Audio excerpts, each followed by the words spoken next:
I'm muted. Welcome in, welcome in. Not muted this time. This is the very closet cosplay of Claire.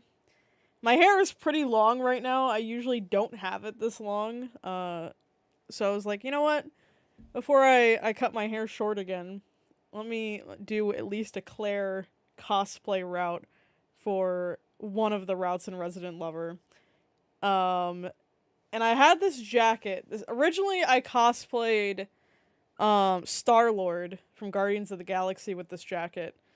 And I kind of just didn't use it because I don't really wear jackets like this out. So I was like, you know what? Claire also has like a red jacket and I have a black t-shirt. I can just put my hair up. You know what?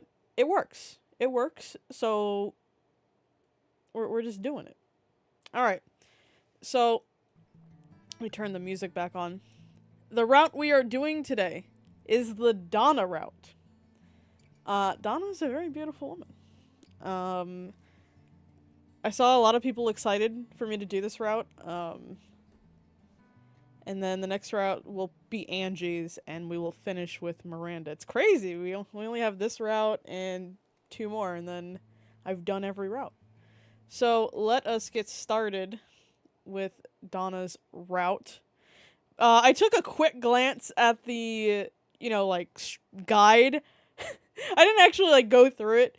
But I saw that Donna had, such a long tree. I was like, oh no.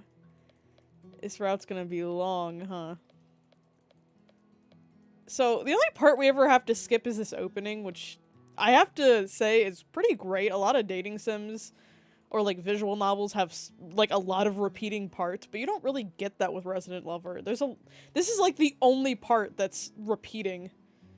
Okay. So, we're gonna be going with Drifter? Is that what it's called? Yeah, the Drifter route. The Drifter. It is hard to decide what to pick. You don't even know anything about the university, the courses, or the town yet. Give it time. With some luck, the right path may present itself to you. Maybe it will be a calmer life than the rest of the student body is used to. Yep, that's what we're gonna pick. Let me turn the music up a little bit. There we go. You don't have to decide yet. Take it slow and go with the flow. You're sure it will take you somewhere nice. I'm sure this is kind of like a jump scare for people that aren't used to seeing my face, because I usually have a VTuber model, but here I am. You decide first that maybe you should take a nap. That sounds nice and relaxing. I like this route already. This is definitely something I'd do.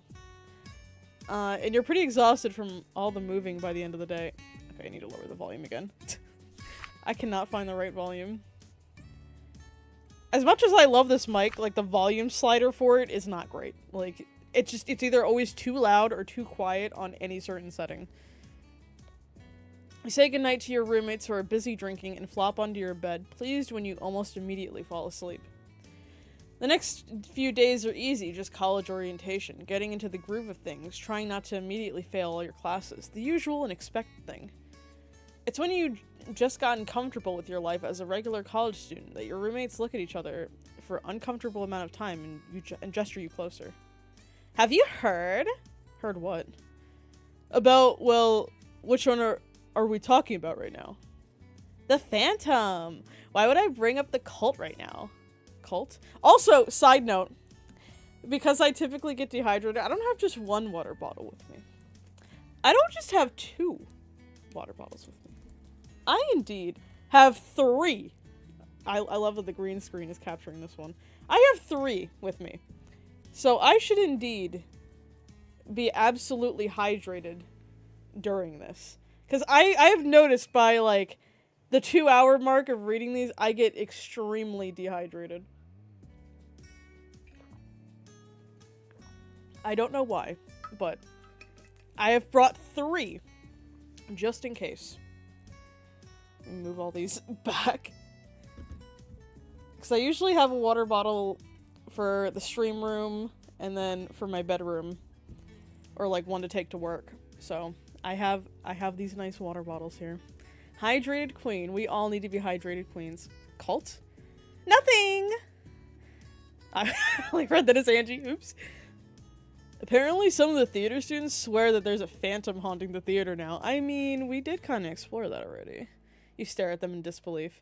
Are you serious? Yes, it isn't crazy and isn't it crazy and interesting?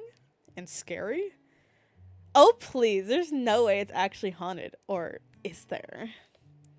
You lightly punch the shorter girl in the arm. Violence! We've resorted to violence! Shut the fuck up, it's not haunted.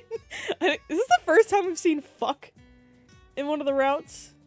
It might be, I don't... interesting. You really don't think so? She's leaning forward, excitement in her eyes with only a tinge of feral energy. You're suspicious as you move forward with your words. Yes, it's not haunted. She grins, clapping her hands together. Danny shakes her head, somehow all-knowing in the moment. Angie looks at you with a million secrets behind her blue eyes, and you feel an overwhelming sense of you just got played.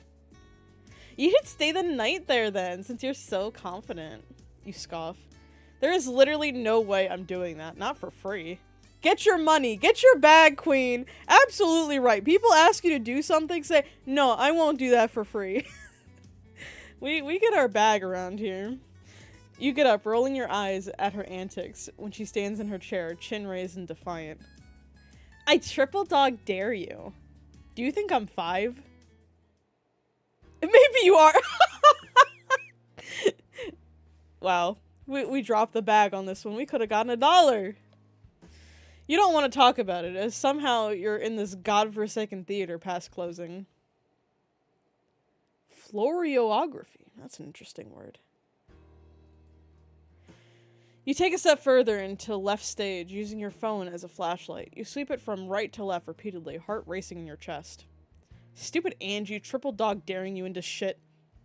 Stupid you for being incapable of saying no. The silence in the theater is unbelievably suffocating. You can't help but think of when, during the day, it was full of life and yelling and ultimately drama. Now it's just haunted. Now it just feels haunted. Angie would not shut up about the rumors of there being a phantom in the theater, and Daniela had only managed to make it worse by adding rumors she herself had heard over the years she's lived in the village.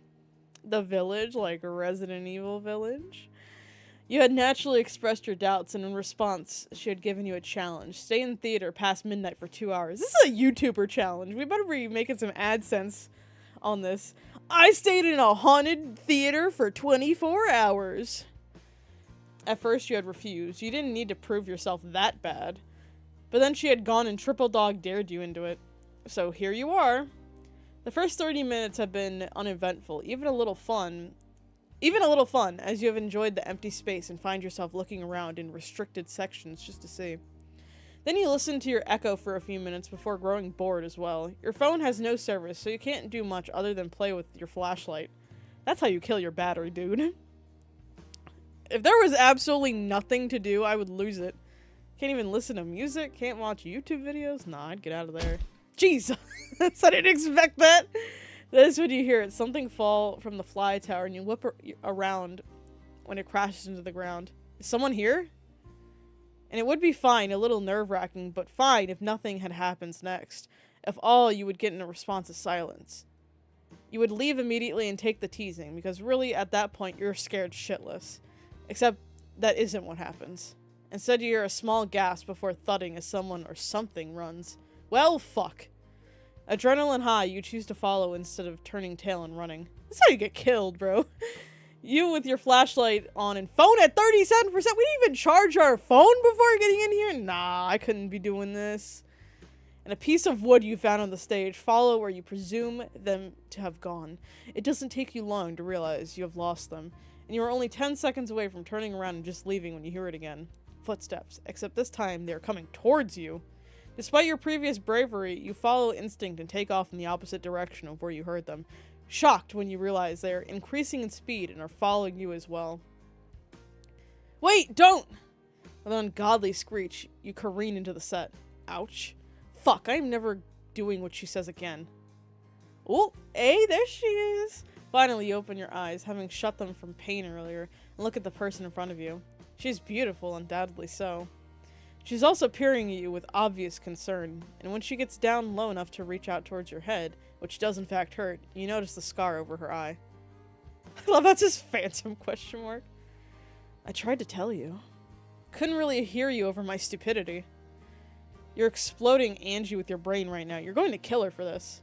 Don't say that. The woman gives you her best impression of doe eyes, and wow, does it work. What are you doing here so late at night anyway? Yeah, this is actually Resident Evil 8 with how scary it started. You don't have a lot of options here, but well, what do you tell her? Tell her the truth, because every relationship should be built with honesty. Jules' facts of the day. Look, it's genuinely so dumb I regret it for varying reasons, but I'll just, go. I'm sure it isn't stupid.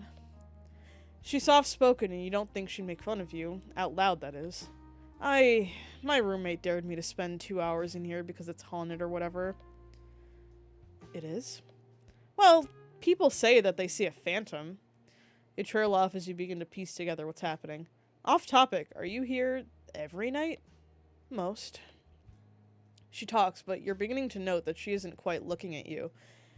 And it takes you an embarrassing amount of time to realize she's orienting herself so that the side of her face with no scar is facing you.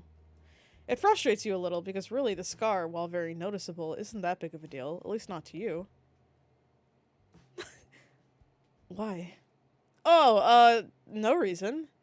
Almost the entire student body is utterly convinced that this woman in front of you is a phantom, and you get the feeling that she would be extremely upset to hear this, so you keep it to yourself, despite the strange look you get from her. What's your name? Donna. The name feels familiar to you, but you don't focus on it for too long, trying to find an out that doesn't include her finding out that you're basically sent here to look for her, or any more incidents involving your head, embarrassing accidents. Well, I'm sorry for breaking into this place, freaking you out and running from you, and then needing your help once I got hurt from said running. Wow, I am a shit show tonight, okay? Look at the cursed gauntlet we've been going through. She backs up quickly when you stand up, holding your head slightly before easing it off. I'm just gonna... You point to the exit on the side of the house. Side of front of house. And casually walk towards it, screaming internally because... Could you be more uncool? You make it all the way to the door before trying to push it open a few times, checking that it is in fact a push door and not a pull, and realizing that for some ungodly reason it locks from the outside. Why? You poke at the push handle in irritation, but otherwise stare at it in despondence. They didn't lock it again, did they? Oh, they promised they wouldn't do that anymore after I had to stay the night last time.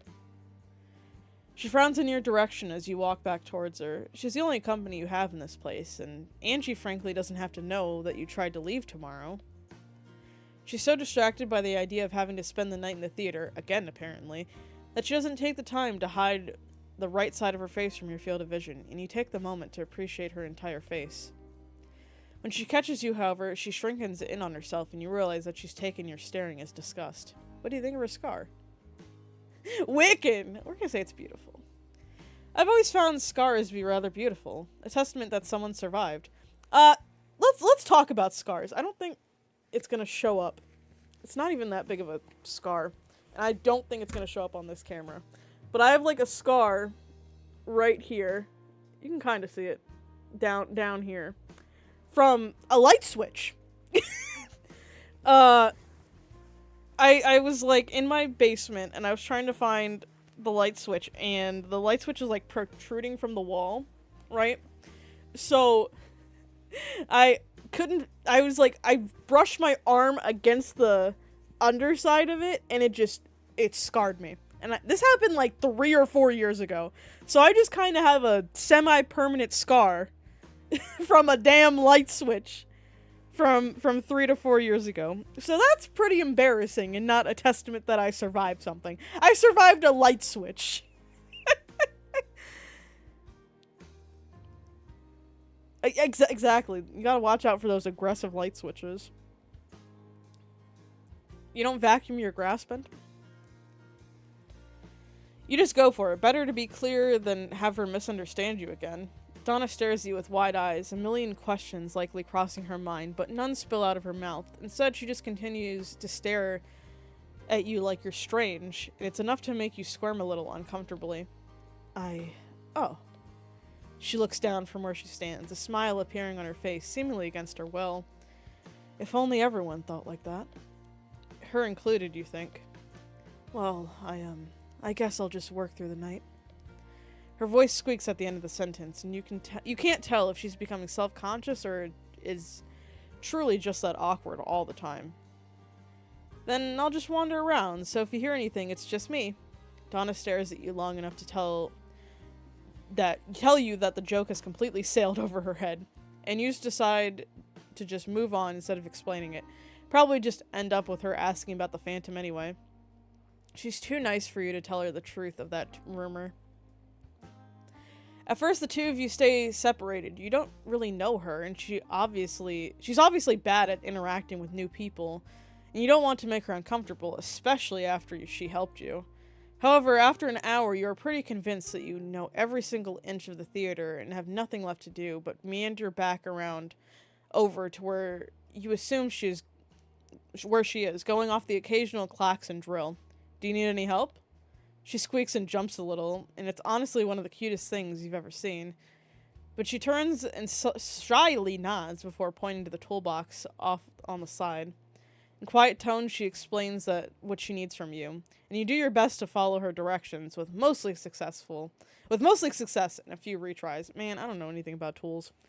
I know, like, what a screwdriver is, and I know what a wrench is, and that's about it. Maybe a hammer. I can probably tell what a hammer is. Then a conversation starts. I don't know, my roommate is pretty serious about what kind of alcohol she drinks. Oh boy. My niece can be like that. You're doing most of the talking, but she does respond to you. So you suppose it isn't completely one-sided. You're not totally sure how you got here, but now you're talking about Angie in terms of how serious she parties, which is very seriously. Is this roommate the same one who told you to do this? I don't know how you managed to figure out that this half-baked idea was from that roommate with strong opinions on alcohol, but bravo. She lets out a small giggle, but otherwise doesn't continue with that particular topic. She's very quiet, mostly, which tells you she probably had a moment outside of her usual when you went and tried to turn yourself into a pancake against the set. Eventually, there's a loud click from front of house that makes both you and her turn. Sorry, Miss Beneviento. I'll talk to the staff about this. She glances at you, but clearly decides she really doesn't care enough to figure out why you're also here, and closes the door, mumbling about incompetency. Well, I guess I ought to go back to my dorm. You smile at her. It was nice meeting you, Donna. It was nice meeting you as well. You're about to walk off stage when she speaks again, louder than absolutely necessary. Are you good with plants? We're gonna say yes. You could keep a plant alive if you tried and had instructions. You nod, and she gives you a smile. If you'd like, I have a job for you. She barely gives you a second before she barrels on, her voice getting a little louder and a little higher in pitch. I would pay you, well, of course, and, She seems to realize how loud she's being, and it makes her cover her mouth and shrink a little in embarrassment. What does the job entail? She seems surprised that you'd accept so easily, but even if you didn't find her adorable, you aren't going to turn down money. You've got to have money. It's one of my favorite memes, but nobody knows where it's from because it's from this, like, kind of obscure Tom and Jerry movie. I feel like people know the meme, but they don't know where it's from, but I used to watch that movie all the time when I was a child, and I love the scene where they're like, we've got to have money. I don't know, it just stuck with me. And you have a feeling she wouldn't be difficult to work for. You would take care of the front of most of the time, and if you decide to stay long enough, I would teach you how to take care of the nursery. I'm not very good at talking to customers. She seems embarrassed at this, but you can't imagine why. If you walked into a place with her, shyly explaining things, you'd probably buy anything she asked as long as she talked to you about it. Have you mentioned that she's adorable? Where is it? She approaches you, her phone coming out of her small smock pocket. She struggles with it for a moment before pulling up a map of the village and pointing it out to you. It's just down the road. It wouldn't take long to get to it, and it really wouldn't be that hard. She's still trying to sell you on the job you've already decided to take, so you smile and gently put a hand on her arm to stop her from talking. Eep! Not the eeps. I love the exclamation question mark. That's adorable. She whips her head to face you, and on instinct, you remove your hand as she seems alarmed by the contact. I'll take the job. When would I start? Next week? You talk over the rest of the details, but agree to be there, and you leave the theater with a smile on your face. Rumi! Danielle flies out of her room, almost tumbling over the back of the couch in her excitement to hear about your night. First of all, there is no phantom. Secondly, I got locked in for the whole damn night. Thirdly, I have a job. You turn and stick your tongue out at Angie, who gasps in mock offense. No phantom! Wait, who did you get a job from then?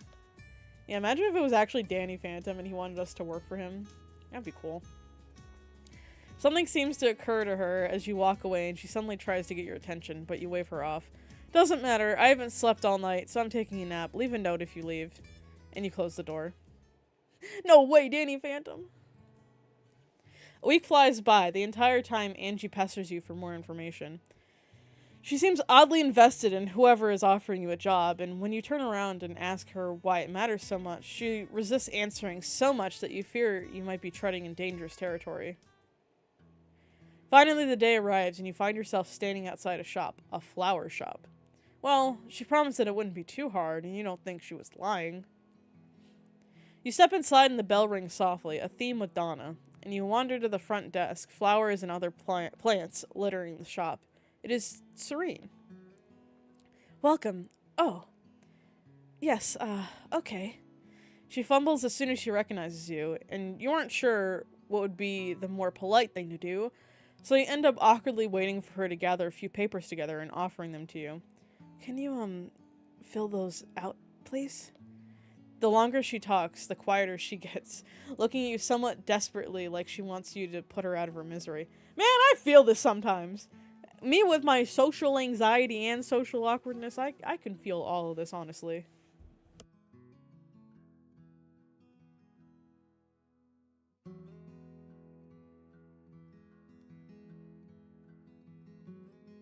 Good thing I did mute my mic. I just banged my water bottle completely on my mic stand.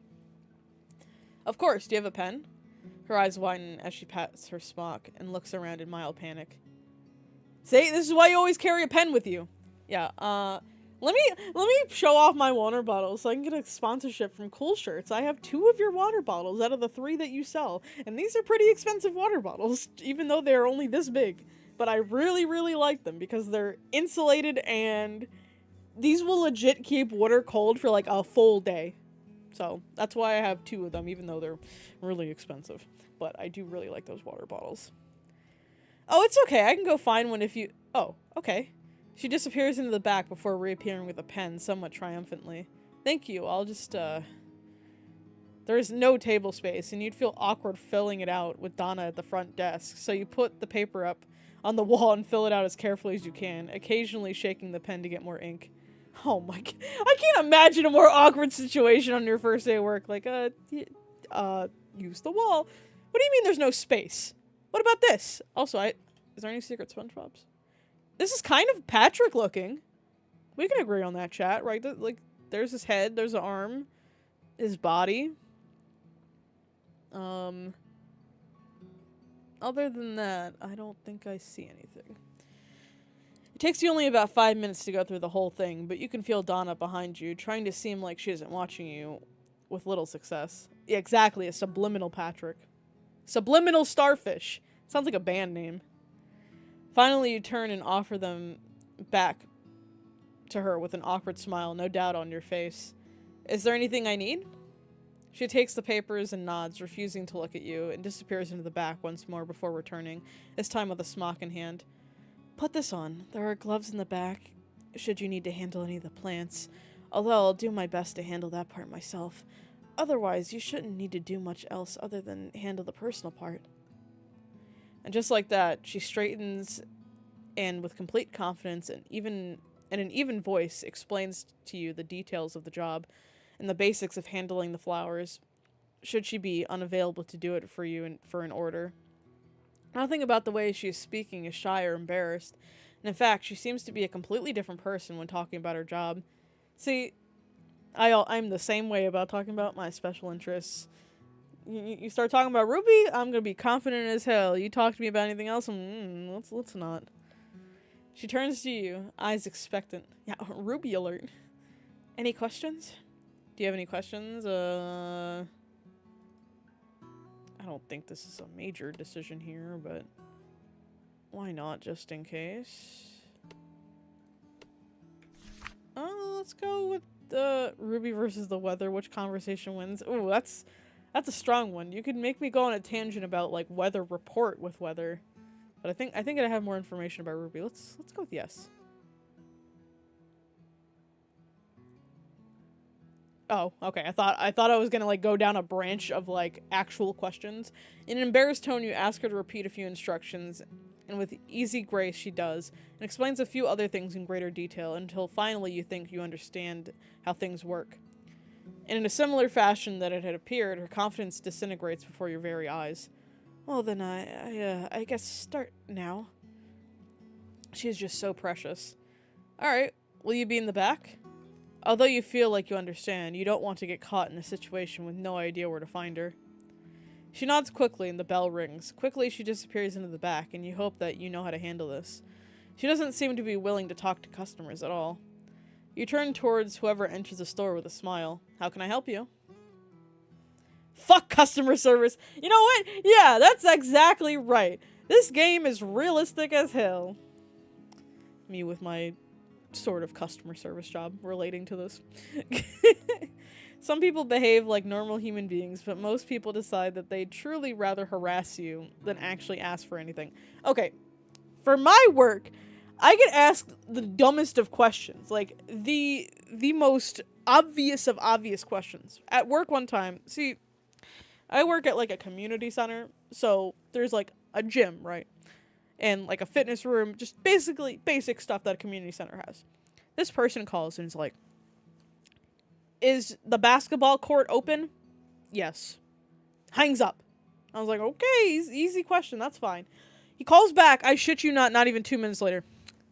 So is the community center open?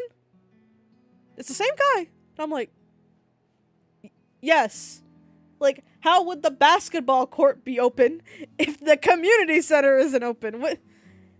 Make it make sense. Make it make sense. Alright. Your very first customer had been the infamous Cassandra Dimitrescu, and she had been an absolute disaster to help.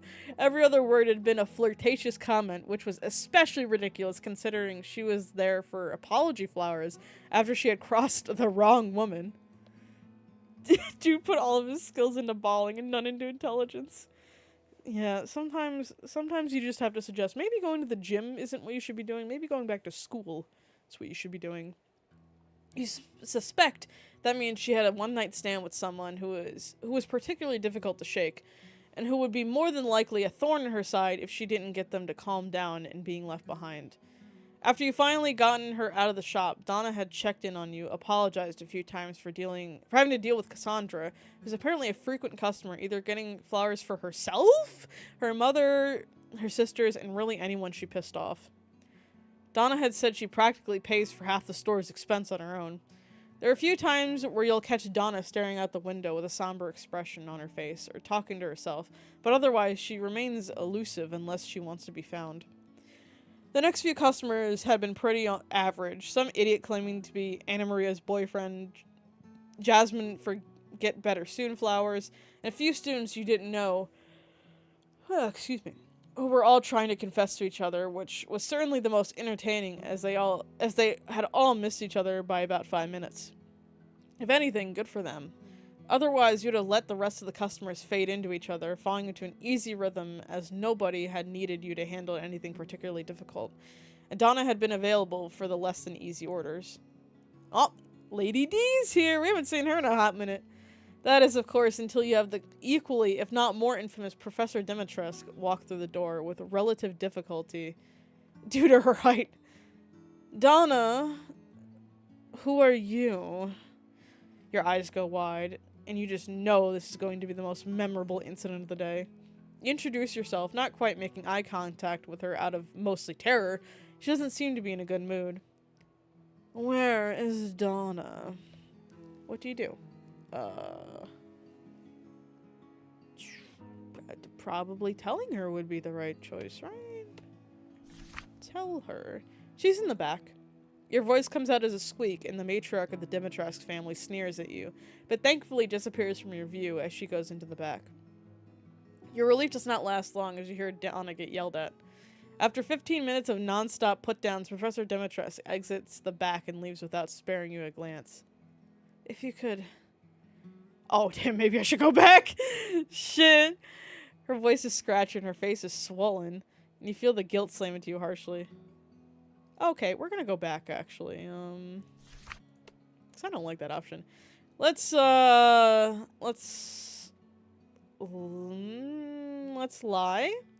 She's not here at the moment. She doesn't seem like the kind of person Donna would want to interact with. And with the amount of aggression that she's giving off is enough to make even you not want to be in the room with her. Unfortunately for you, Donna apparently gets curious as to what's going on and appears behind you, much to your genuine horror. Oh. Alcina. The professor fixes you with a glare, dangerous and extremely threatening. And in front of your very eyes, she can tell your absolutely terrible lie before her jaw clenches. She tells Donna that she had better call her later before leaving. Okay, well, let's go back one more time. Let's do the stall method. Alright. Alright! We got this time. Is everything alright? Professor Dimitrescu gets this murderous look in her eyes at your follow-up, and your self-preservation instincts tell you to run away and hide. Instead, you give her the fakest smile you have on hand. I'm sure if you tell me, you'll feel better about whatever is going on. The Dimitrescu matriarch opens her mouth, likely to say something unkind, but Donna appears from behind you and similarly queries over her emotional state. The taller woman rolls her eyes and demands that Donna call her before she leaves without another word. Thank you for trying to calm her down. You don't have to do that, but thank you. By the end of the day, you're ready to go home. People suck, and that's the truth. Donna thanks you quietly for your work, but otherwise lets you leave without much fanfare, waving off any attempts to help her close. Well, you're not going to argue with going home early.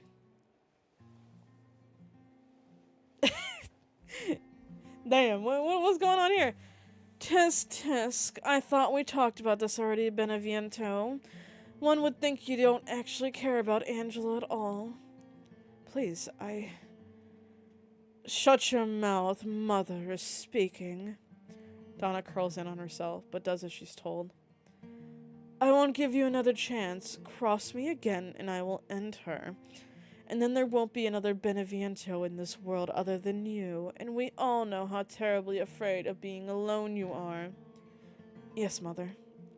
Alcina, give her the order. I expect it on time, with nothing missing. Do you understand? Yes, Mother. Good. You're dismissed. Ooh, boy. You get all the way to the door to the first floor before you realize you've left your phone lying on the counter. You had been in such a rush to go home before Donna changed her mind that you hadn't even checked if you still had it on you. Nah, I constantly check if I have my phone on me. I can't catch me leaving it. With a groan, you turn around reluctantly. In the middle of the day, Donna had shown you where the spare is in case you lock yourself out by accident.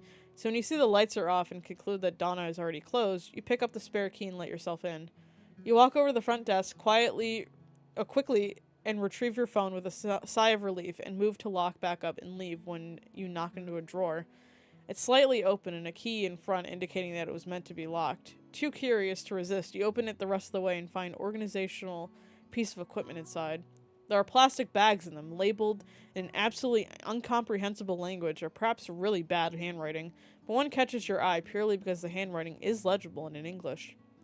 Slowly and carefully, you pick it up, and inside there are green stem flowers with white petals clustered close together to form an umbrella shape.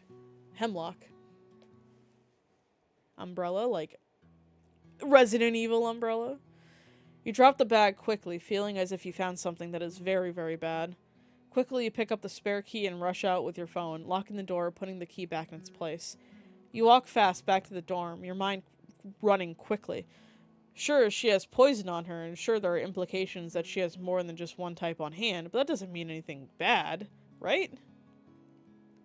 Days later, you're back behind the counter and doing your best to pretend like you aren't thinking about the drawer that sits closed and locked. It's fine. First person in the door is Ariana.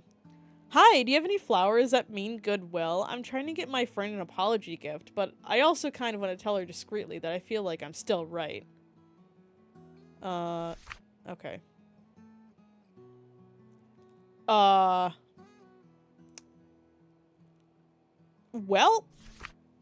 I don't really know anything about flowers, so this is gonna be a little bit difficult. Irises, delphiniums, I don't know what any of these mean, dude. Do I Google? Do I cheat? I feel like time to cheat. Flowers that mean goodwill. I see delphinium is the first one listed here.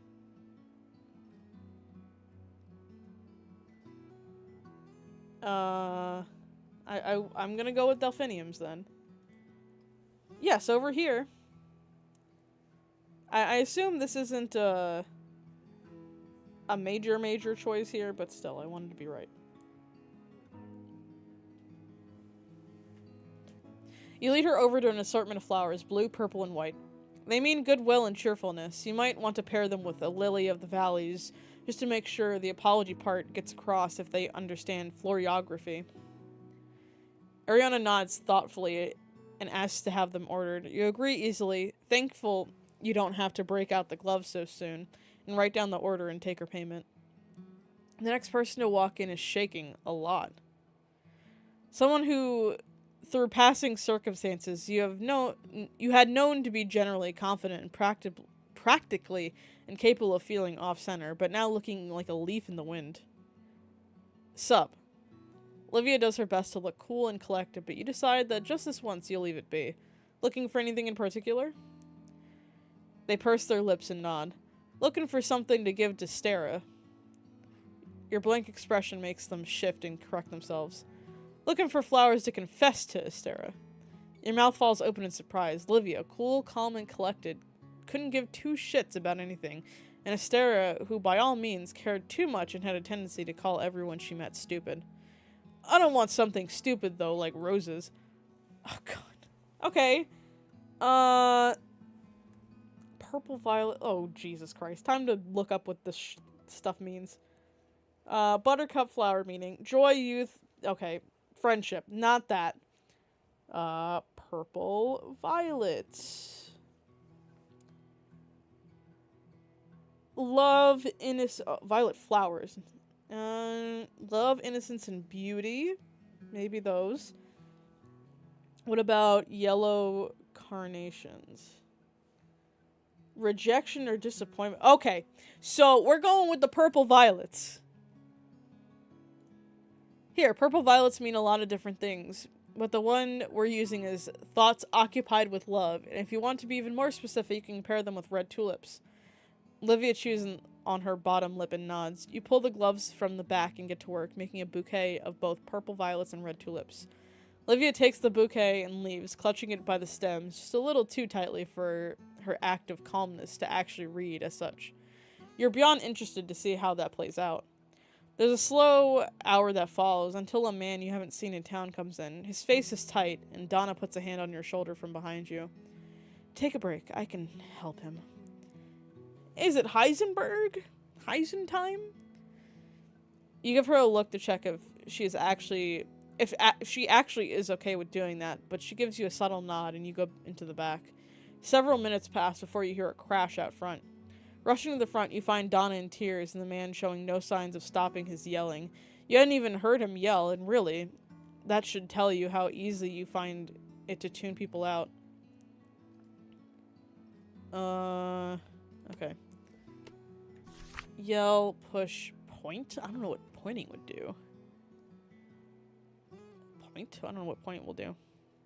You rush over to Donna, completely ignoring the raging man, and do the only thing you can think of and keep her focused on you. She already has her ears covered to try and block out the noise, but she is still staring at him with wide and frightened eyes. If she weren't in so much distress, you would kill this fucking idiot with your bare hands. Look at me, don't look at him. I've got you, alright?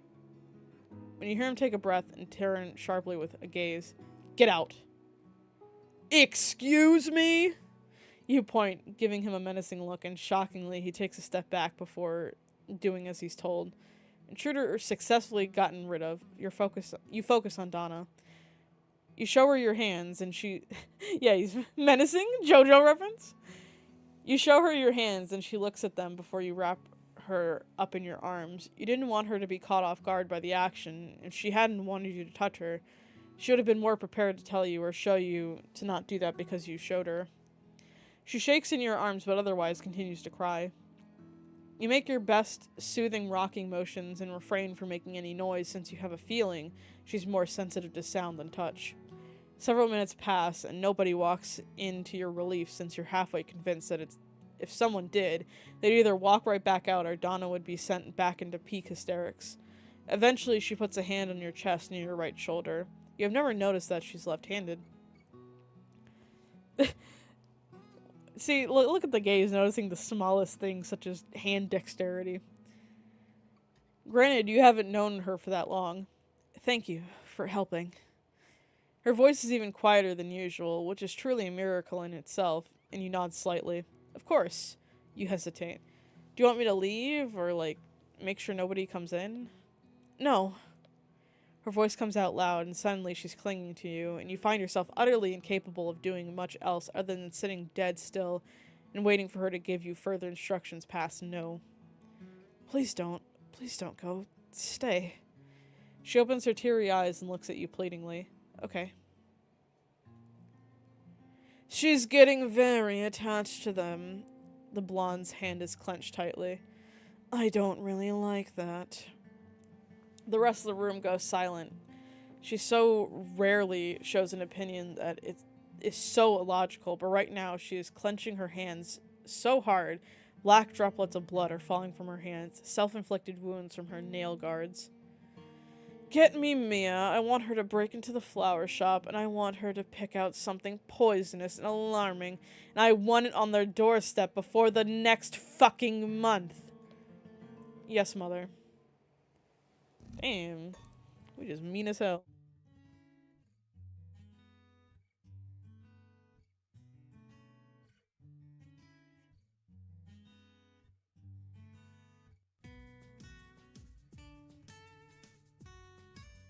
Remember to stay hydrated and chapsticked.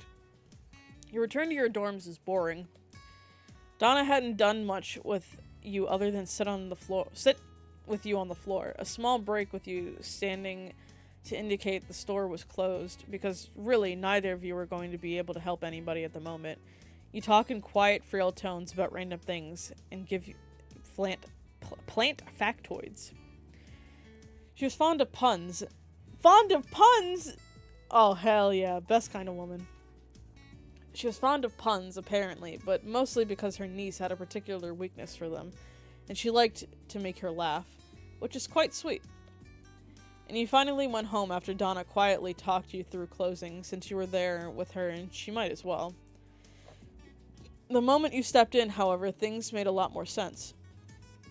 Were you ever going to tell me that you're, besties with my aunt? Or was I supposed to just find that out by piecing two sides of the same vague story together about the night in the theater? You pause. That's where you recognize the name from. I'm gonna be totally honest, I did not realize that until you just told me you're fond of puns. I fucking love them. Anyway, do you have any plans of deception or generally fuckery? No? Is that a question or a statement? A statement? Right. And are you intending on romancing her at all? not saying romancing. God. Damn, she might have you on the hopeless crush allegations. Nah, our pro tag never beats the Our pro tag never beats the hopeless crush allegations. We are the captain of the hopeless romance allegations.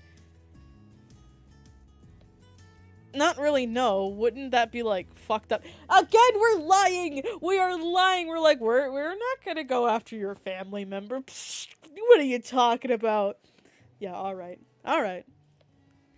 Yes, if you think about it in normal terms, I, however, would find that hilarious and be totally on board as long as you don't break her heart.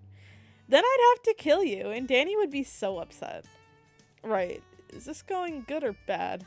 Anyway, that's a shame about my Auntie Donna. She could use someone to make her leave the shop in broad daylight when I'm not there. What? Have a good sleep. What on earth just happened? Please, let me? You take the pot from Donna, worried she'll drop it. This isn't a worry born out of nothing. Unfortunately, as she had already dropped like 8 pots today, and you're genuinely concerned, there will be no more pots left to use by the end of the day if you let this go on. You pick it up with surprising ease and walk it over to where she had been intending to take it, and the last 2 as well for this particular flower.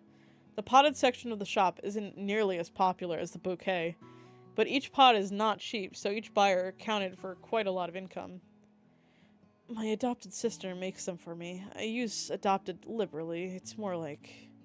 She stopped talking then and doesn't bother to continue her train of thought, leaving you rather confused and left wonder what the hell that could mean.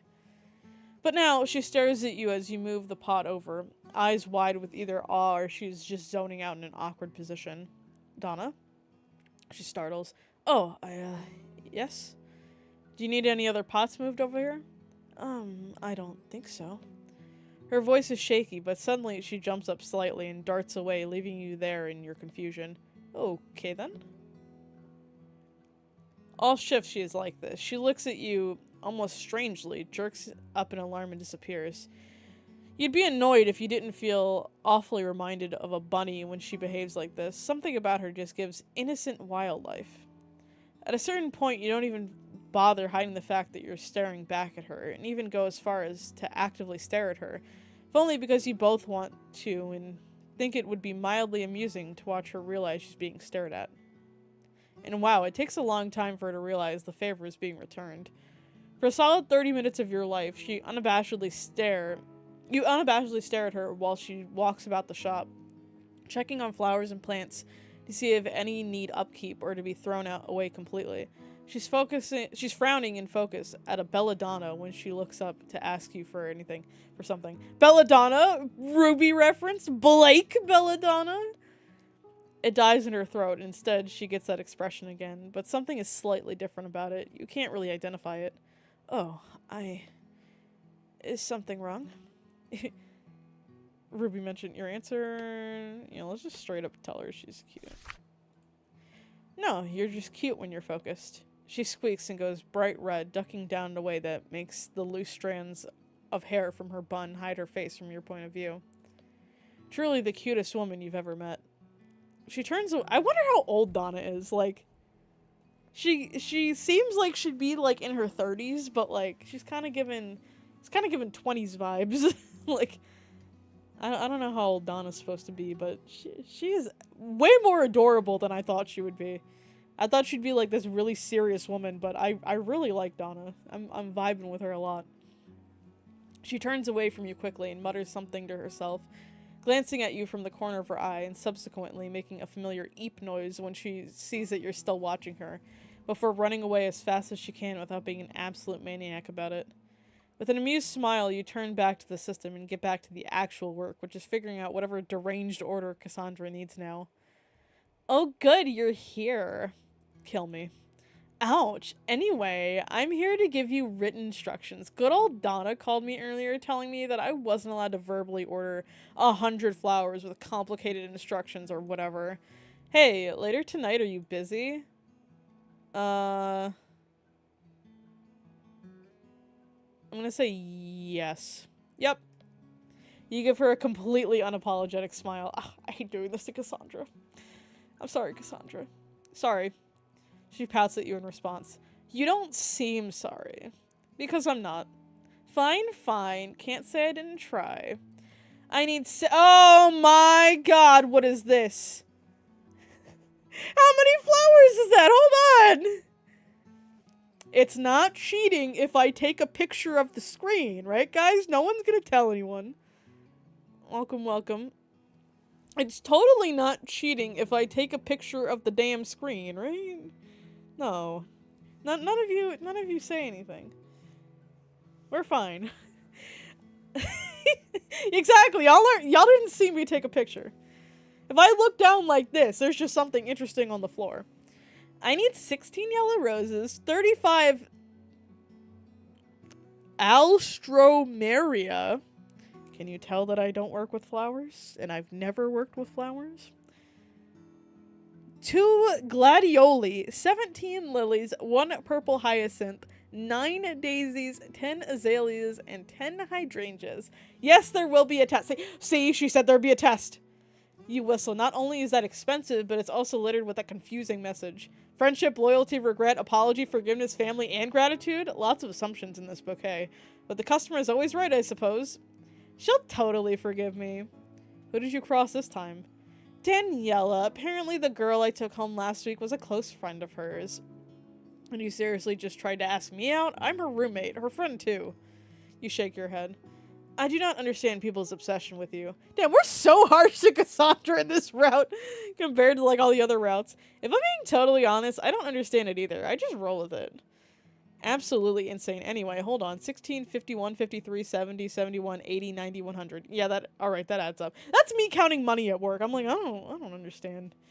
I gotta like double, quadruple check. Now repeat it back. Huh? What? She's not wrong. This might be helpful for you. I know you have it written down there, but try not to look. No, I don't need to look at the menu. How many yellow roses? There's 16. There's 1 hyacinth. I remember that. Daffodils. There's no daffodils. I remember daffodils not being mentioned. None. There are 9 daisies in order. Have I passed inspection? Yes. Go put it in. Let's go! I barely looked at it. She giggles in amusement and Cassandra gives her a strange look as you go into the back to write down on Donna's to-do list. You've got game, Auntie. I do not. Only an hour and a half later, you're hanging up your smock with a tired expression set on your face. You feet... I'm guessing it's supposed to be your feet. Your feet... What?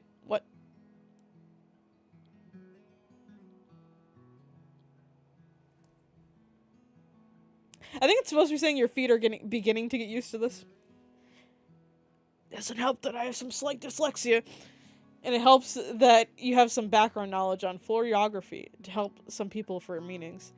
I can imagine, like, remembering, like, every meaning to flowers. I was reading a fanfiction for my favorite ship, Bumblebee, where Blake was a florist, and it's like, here's all these flower meanings. I'm like, I couldn't remember this shit. I can walk you out. Her voice is as quiet as it's always been, but you're also beginning to feel like your hearing is adjusting to her soft-spoken nature as you hear her perfectly clear despite being across the store from her. Alright. You don't make a big deal out of it, but you also know she hates leaving her shop during the day. You stand just outside the shop and smile at Donna, fully assuming that she's going to turn back around and stay inside. However, she smiles at you hesitantly and takes another step, and then another. You don't have to, you know. I know. I want to try. She manages to make it to the end of the block before there's some sort of uproar across the street. Both of you look over, curious, and you see a murder of crows explode from their hopping on the concrete. Donna makes this choked sound, and you turn to find her pale. I have to go back. What? I have to go back. Now. Her voice is filled with horror, and she gives you this deeply regretful look of sorrow. But before you can even begin to ask what's got her so scared, she's already disappeared into the crowd on the sidewalk. Ooh, why is click underlined? Benevento. Oh, hello, Mother. Multiple lights are turned off, and the shop is giving off eerie vibes instead of the usual warm welcome. Donna stands in the back counter, holding an older phone connected to the wall. Yes, Mother. I was just walking them to the block. Why? No. She goes quiet, subdued by whatever is said on the other line. No, Mother. No, Mother, I wouldn't presume to. Yes, alright, I'll bring it during next week's sermon. Yes, no, Mother. Okay, goodbye. Benter, you're a Skyrim expert. I feel like I played a lot of Skyrim, but that was so long ago that I played Skyrim that, like, everything Skyrim-wise, I have probably forgotten. I don't even remember, like, what, like, loadouts I had in Skyrim. Probably just a sword. I never even had mods either, even though I played the PC version. I should have, like, downloaded, like, lightsabers and stuff. That would have been cool. She closes her eyes, face twisting in an effort to stop herself from crying before she pulls the key out, fiddling with it until she goes over to the front desk and crouches, unlocking a special drawer. I mostly played Skyrim for the boob mods. Ah, yes, of course. Welcome, welcome. She frowns, picking up a bag of hemlock and moving it over one. When had she put that there? And pulls out from underneath a book. It looks to be at least 50 years old, but the writing in it has aged beyond that. Writing quickly, Donna mutters softly in Italian. In Italian! Before shutting the book and slipping it underneath again. She locks the drawer and takes a deep breath before walking to the far left of the shop and pressing hard on a loose piece of hardboard that flips up, revealing a secret compartment. She gets to work. 22/8/2023. Spedizione, Madre, Condito, 25 milligrams. Solan, say, 30 Bacche. Oh, hey look, it's delivery, Mother, Wolfsbane, Nightshade. I see. The white lilies are overflowing in every bouquet on your right, and on your left you see a remarkable amount of roses and red poppies. Y'all say bouquet or bouquet? I feel like I'm saying it wrong. It's supposed to be like... Welcome, welcome. I feel like I say bouquet, but it's supposed to be bouquet? Bouquet? How do you... that's not an everyday word for me, and I feel like I say it wrong, even though I'm probably not. You frown at the arrangement. There's a lot of death in the shop. A little dark. But it's Donna's shop, so you suppose it's her prerogative, even though she's prone to bursts of deep, deep sadness. It's still pretty somber, even for her. I say bouquet because I'm not French. I'm doing pretty good. This route is so interesting. Like, I did not think Donna would be like this, so I'm very intrigued. Even the lights are dimmed, which you didn't know you could do. You don't see her in your immediate area, so you assume she's not in. Usually she greets you when she's present, so you don't really think too much about it while clocking in. Ding! Fuck! This is a perfect screenshot. Thank you for following, my dude. I appreciate it. This encapsulates Resident Lover as well. You see Mother Miranda. Fuck! Welcome in. Can I help you with anything in particular? Yeah, that's also the reaction to seeing Mother Miranda. The headmistress gives you an imperious look, her expression tightening in irritation, although you have no idea how you could have pissed her off already. What are you doing here? Her voice is sharp and her eyes are narrowed at you, and your first reaction is to hide immediately. Instead, you straighten your back. I work here. Can I help you? Watch your tone. She sneers at you, but something about her very blue eyes, seriously, they are striking, is extremely panicked. You shouldn't be here today. Miranda. Jesus Christ. They're both gonna just kill me right now, aren't they? Your heart jumps into your throat. Had she been here the whole time? Also, first name basis? They aren't meant to be here. You know better. And you should know that today is not a day to push my buttons. Oh boy. The headmistress flinches back slightly before something akin to guilt appears on her face, and maybe even understanding. I know you tend to be volatile today. I'm concerned. I'm sure you are. The headmistress's eyes widens her eyes for the first time, looking truly shocked before something dark falls over her expression. I know today is difficult for you, but watch your tone. Something tells you that somehow the headmistress is the one crossing a line here, and you find yourself bravely stepping up. Is that really the smart idea to bravely step up during this? Do you not see the glares right now? I don't think it's a smart idea. And quickly Donna steps up to match you, and you realize you have no hope to help whatever is going on here. Leave. The headmistress isn't even looking at her anymore. Instead, she's looking at you intensely. I will give you time to cool down. I recommend you send your assistant home, lest they find themselves at the wrong end of your temperament today. Excuse me. Donna's face is completely unchanging, and she doesn't say another word as the headmistress inspects you before she walks back out, reaching out and snagging a flower as she leaves. A gardenia. You mean like the Pokemon trainer? As soon as she's vacated the premises, it's like the whole room takes a breath. Even the flowers perk up a little more without her to suffocate them. And what was that look she was giving you? Do not ever talk to that woman by yourself, am I clear? You nod, the idea of talking a little scarier than usual. Her jaw is locked as she walks into the back room once more, deathly quiet. Immediately, you pull your phone up. There's only one person who would know that isn't Donna herself. Party rocker! Oh my god. Look at this text, bro. Right, you forgot that your last conversation had been Angie drunkenly texting you about a game last night and you resolutely ignoring her. So more like a monologue. Can you help me with something? If you don't want to answer, that's fine. Hey, you never ask me for shit. You're usually too drunk to ask anything. Rude, but true. What's up? I'm at the flower shop and, your aunt doesn't seem to be having a good day and the headmaster came by and implied a lot of things at me. What's going on with today? Fuck. I answered you to avoid my shit. This must be serious if she's using correct grammar. Look, it's none of your business, but Danny's giving me this stupid fucking expression like she wants me to talk about my feelings or whatever. So, you know how Donna's my aunt and not my mom. Oh. Basically, don't tell anyone this or I'll skin you. Today's the anniversary of my mom's death. Oh my god, I'm so sorry. I had no idea. Yeah, don't call me about it. Can't drink today because I'm dangerous or whatever, but my aunt never handles it well either.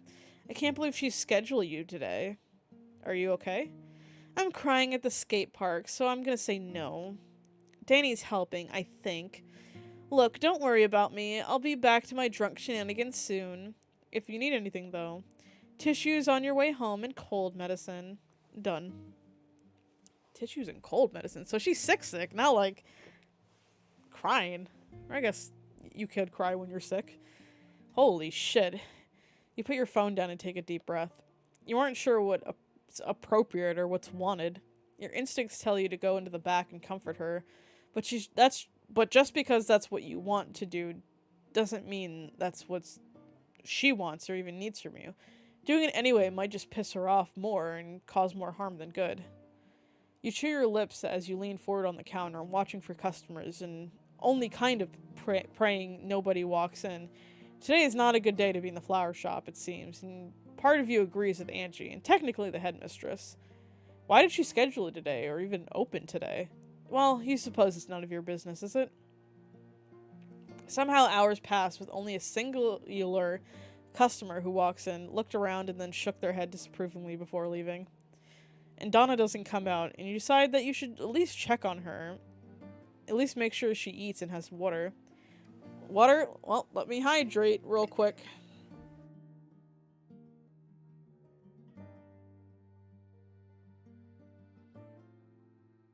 Alright, everyone in chat, hydrate.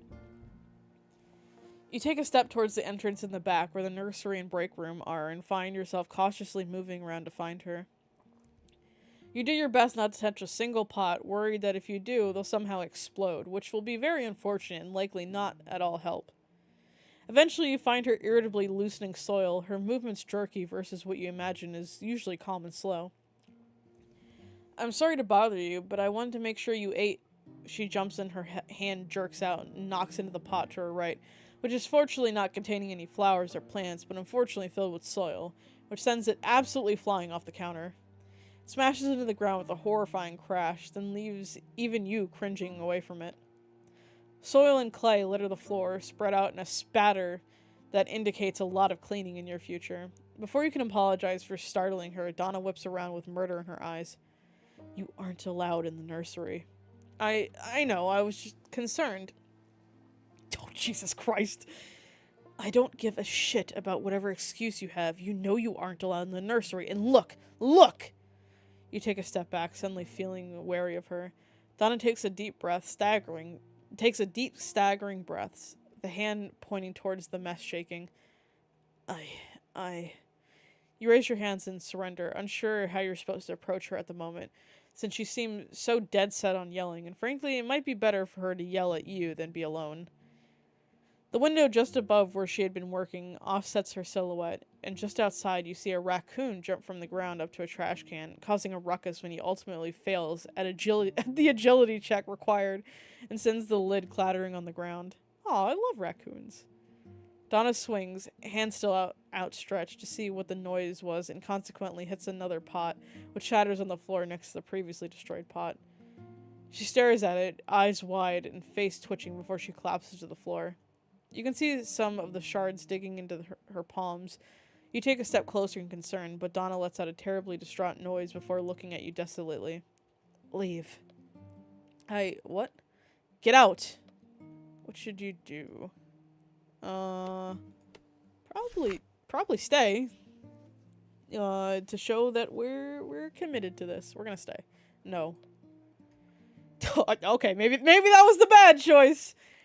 She takes a sharp breath in, tears streaking down her face, and yet still a grief-filled rage is written all over her expression. Who do you think you are? I said leave. Her face is set in what you can only describe as a snarl as she glares at you from the floor. No, I don't think you should be alone right now, and even ignoring that, you haven't eaten today. I'm not leaving. Looking stricken, Donna jerks her head back slightly. You. Her tears flow stronger, and she stops talking, instead letting out broken sobs and curling further into the floor. I'm sorry. It comes out of nowhere, but it startles you out of your position and causes you to shift away, shards with your foot as you rush to her, getting on your knees as she breaks down further. There's no reason that you should apologize, sweetheart. Oh, we're going in with the sweetheart already. All right. Donna lifts her head slightly and looks at you before tipping towards you and grabbing your shirt with both hands and sobbing into your shoulder. You wrap her in your arms and hum softly, rubbing her back soothingly. She's gone. She wails it to you, and you hold her a little closer. Why did it have to be her? If I hadn't, we had been so distracted up in the front. The other car, it ran the light and came out of nowhere, and it should have been me. Why did it have to be Claudia? You let her cry until she runs out of tears, and then you let her stay and don't say a word even after she stops. Donna sits on the floor. It's about an hour after you left. Everything around is absolutely wrecked. There are dents in the wall, scissors embedded in a table, and several shattered pots on the ground with soil to match. Her face is blotchy from crying, and even now there are faint tears rolling down her face as she stares blankly. I don't know if I can do it again. If I lose anybody else, who knows? Who knows? She reaches up with a bloody hand, shards of clay still embedded in her palm from sliding to the floor so quickly. She grabs a hold of a table, holding her poppies and oleanders. She struggles as she uses it as leverage to get up, but manages. Who could blame you for letting go of your inhibitions if you were to lose another? I certainly wouldn't. At a side table, a tea set in the middle, an imposing blonde woman sits, with a familiar glint in her eyes. She sips her tea, looking at Donna in an unimpressed fashion. She's being cruel, and Donna knows it. If Donna loves another person, they're just someone to take away. Right. I can't let anything happen to them. I can't lose them too. A dark look passes her face, her nails digging into the table. They can't leave, and I won't let anybody take them from me either. When you say them, do you mean your assistant? Donna blinks disoriented and looks up at her mother. Yes, I won't let you take them from me either. Watch it, and you can have anybody you want. A deep pause. But you cannot have them. Donna blinks at her. Donna blinks at her and nods, and the mother turns back to her tea while Donna turns and huffs. She will make no promises. You lie in your bed, watching the ceiling idly. Faintly, you hear someone knock on the door. Knock, knock, knock, knock, knock, knock, knock. With a groan, you roll off your bed and go to the door, swing it open to find a white pink flower, an oleander. Attached is a note, short and very much to the point. Stay away from her for your own good. Uh-oh, I guess we won't. You shred the note the next morning. You have no idea what's going on here, but you aren't about to let yourself get vague posted away from Donna, and you assume it's her because, let's be real, you aren't talking to anybody else other than your roommates. Watching it be torn to pieces is cathartic, but afterwards you spend the rest of your day ignoring your schoolwork in the name of sleep. It isn't for another 4 days that you work, and even if you were scheduled, you probably would have advised Donna to take a few days off. Thankfully, she seemed to realize that working wasn't probably healthy for her. Angie had come home that day exhausted and since spent her days sleeping. She asked you not to be weird about it, but you really aren't sure how to approach the situation of grief in other people. Danny? And now you get ready for work to turn to your redheaded roommate. Sup? When I get back, can you remind me to do my engineering project? You haven't even started. Been slacking on it. Sure. She shrugs. Her memory is oddly good for such a scattered person. Certainly better than Angie's. Thanks, I'll see you later. Don't let Angie die. Danny mock salutes you. I'd never. God, you wish you knew how they worked. Walking in, you note that the open sign isn't flipped. You're not totally sure if this means she's forgotten or if she decided last minute to take another day off. So when you walk in, you don't immediately put your smock on, instead warily go into the nursery to look for Donna. She isn't at her station, but when you walk around, extremely careful not to touch any plants, she isn't anywhere in the nursery. You even check side rooms, find a small kitchen, although Donna isn't in there either. Eventually you give up and go back to the front, hands on your hips and furrow in your brow. Donna? There's a squeak and you turn to your left and realize Donna's been hiding? She's conspicuously crouched over the daffodils with a guilty expression on her face. Hello. You're glad she's feeling better, but sad that means she's back to being scared of her own voice. Hello, Donna. You smile warmly at her. For some reason, this makes her tilt her head at you, an oddly blank expression on her face, while simultaneously looking like a cornered animal. You didn't leave. She murmurs something, but you can't quite catch it, and take a step forward. Sorry? She squeaks and jumps to her feet, making you jump back a little at the sudden movement. You wait patiently for her to finish her sentence. Your jaw tenses and frustration seems to overwhelm her. Do you want to go to the cafe with me? In an effort to force herself to say it, it comes out as a yell. Donna jumps at the sound of her own voice coming out so loud and so unexpectedly and swiftly becomes mortified. I meant for tea. I'm out of honey tea and scopare. Why did I say it like that? You blink. Scopare? Scopare, I'm assuming Italian? So scopare. Donna makes this face when you repeat the word, which you take to mean you just butchered the shit out of the pronunciation. Sorry. It's alright. Italian is harder than it seems. So it's Italian. Great, you didn't even have to fumble around asking. Free information. Anyway, sure, I'll go with you. Great. She turns before you can catch your astonished expression. She's so fucking cute. What the hell?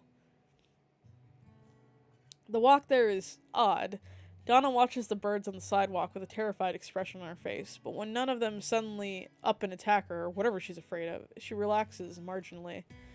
At some point, she ends up clinging to your arm, turning her face towards you to hide her scarred side. Right.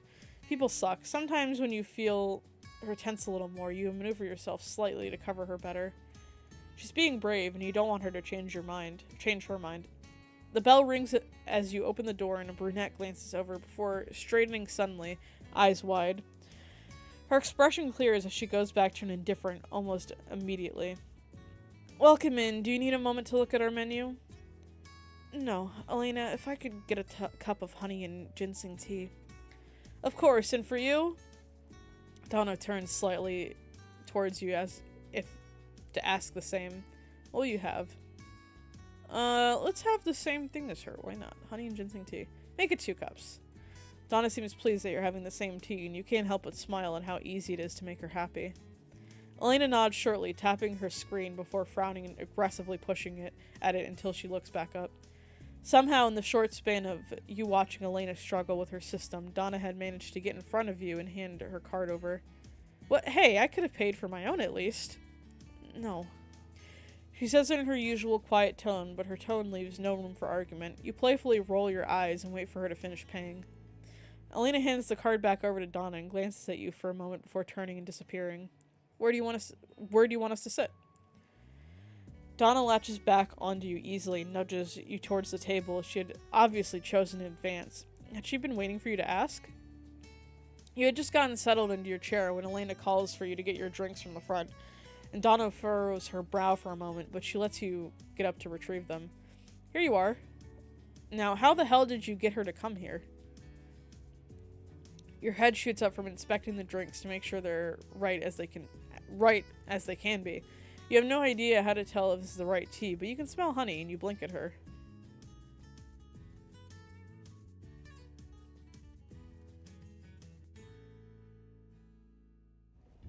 Said I was staying hydrated, the stream chat. Pardon? She doesn't leave her shop ever. I don't even know how she gets home. And somehow you got her to go outside with no face covering? I didn't do anything. She asked me to come here with her. Don't get me wrong, I'm impressed. She asked you? Something about Elena is so personable, and you realize it is very easy to act like you two have known each other forever. Odd. But by raising her voice, you see Donna jerk her head up towards the two of you in alarm. Yeah. You are doing godly work here, my friend. She shakes her head, and you take that to be the end of the conversation. You know Donna is a recluse. It is not hard to guess, although you had some help from Angie, but to get such a reaction from simply going to a cafe, it must be more serious than you had thought. You should try and get her out more, or at least okay with the idea of going out. Is everything alright? Oh yeah, we were just talking. Donna's face twists for a moment before anxiety takes over her expression again. If you're sure, what were you talking about? Well, you definitely can't say that you were talking about her. Oh, it doesn't matter.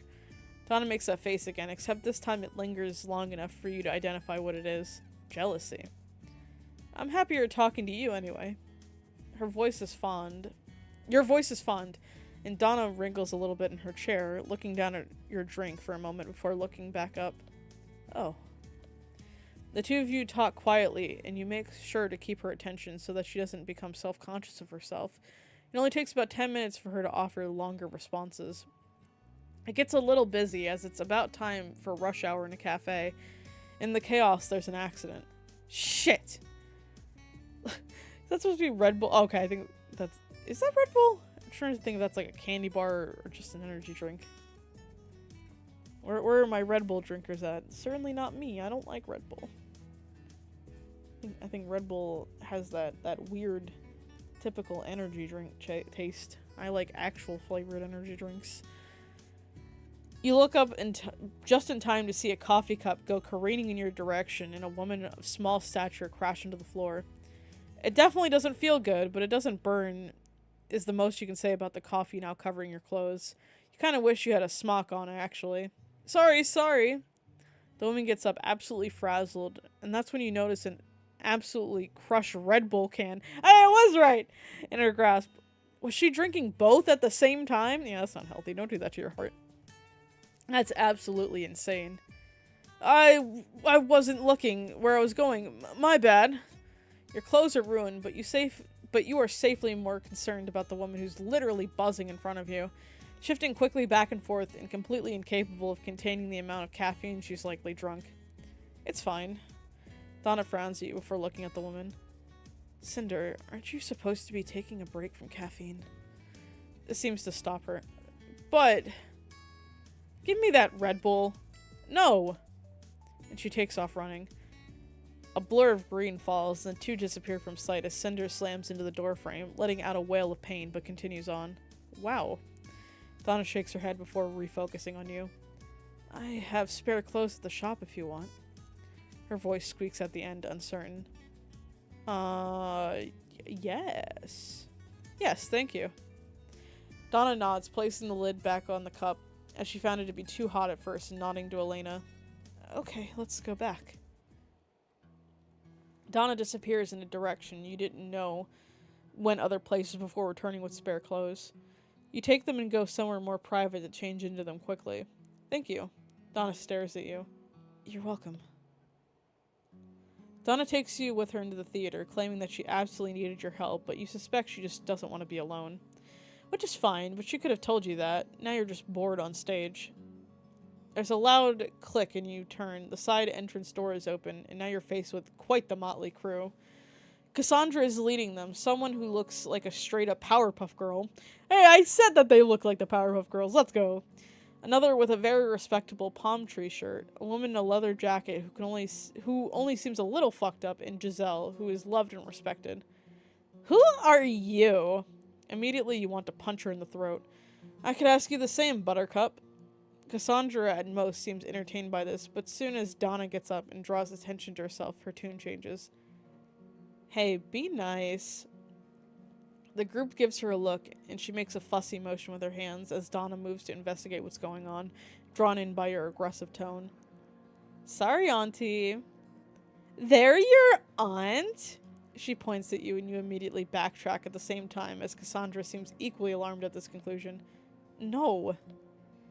What's going on here? Her voice is falsely confident, and Cassandra furrows her brow in concern just as you instinctively stand at Donna's side. Came to practice some stuff, didn't realize you were here, sorry. You wonder how quickly word will spread of how utterly obedient the wild Cassandra Dimitrescu becomes in the face of her soft-spoken aunt. You also wonder how quickly Cassandra will threaten this group to tell not a soul about it. Oh, well, if you practice on the other side, you can stay. Cassandra nods, and the Powerpuff Girl wannabe sneers at you. You flip her off with no hesitation. Said, fuck you. Bitch. Great. Donna only asks for your help a few times, but mostly you just sit bored out of your skull. Aw, not this fucking bitch again. Hey. Saw you over here and we're on a break, so we figured we'd come over. You nod and awkwardly shift before offering your name. Mia. Avery. The three of you talk for a good amount of time before somehow food is brought up. Ugh, I'm hungry, but I don't want to leave her by herself. Mia tilts her head, her expression unnerving to say the least.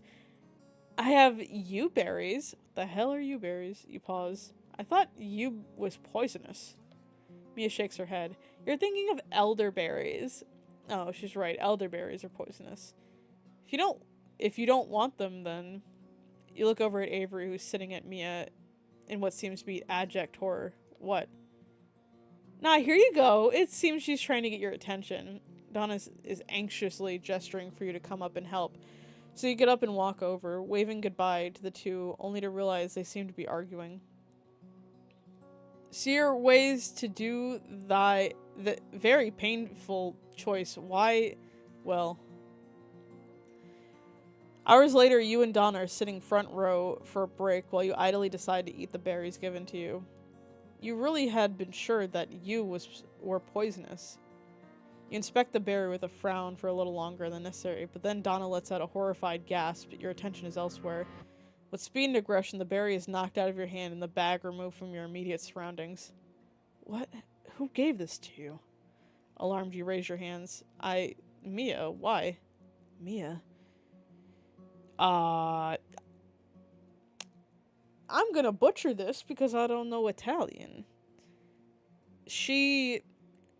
Quella puttana la usidero. Yep, that's definitely the pronunciation. You widen your eyes as she practically snarls out the Italian, furious for your reasons you can't quite understand. What's going on? Donna looks at you, her face tight with barely restrained control. Nothing, Dolcezza. I'll take care of it. And for the rest of the day, she refuses to tell you what happened or what she said. With your last class cancelled, you have some free time to yourself. Taking this opportunity, you choose to explore the city since you have been so busy with everything on campus. It feels nice to get away from the school grounds for a bit. After admiring the animals up for adoption at the pet shop, you pass by Donna's shop. There you see Donna through the window at the counter. She looks engrossed in whatever she's writing. The shop is empty and will be closing soon. You're not sure if you should interrupt her. Perhaps we should interrupt her? Why not? Sure, let's enter the store. The little bell at the door jingles, and Donna hurriedly covers her scar with her hair. For a moment, she's caught off guard, but upon seeing you, she relaxes and smiles. Oh, hello. Hey there, how was the shop today? It was quite busy, but still productive. It would have been nice to have your company. Her tone and the way she smiles at you with slight tilt of her head tells you she didn't mean it sarcastically.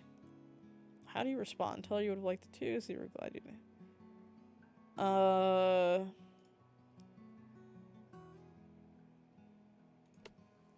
Let's say we liked it. Would have liked it too. Oh, look at the little hearts. That's so cute. Donna's eyes brighten and she bows her head to hide it. However, she's unable to hide her smile. Even though you weren't here today, I'm glad you've had some time to yourself. I'm sure you've been busy with school and everything that might be going on. It was nice just to catch a small break. What are you working on?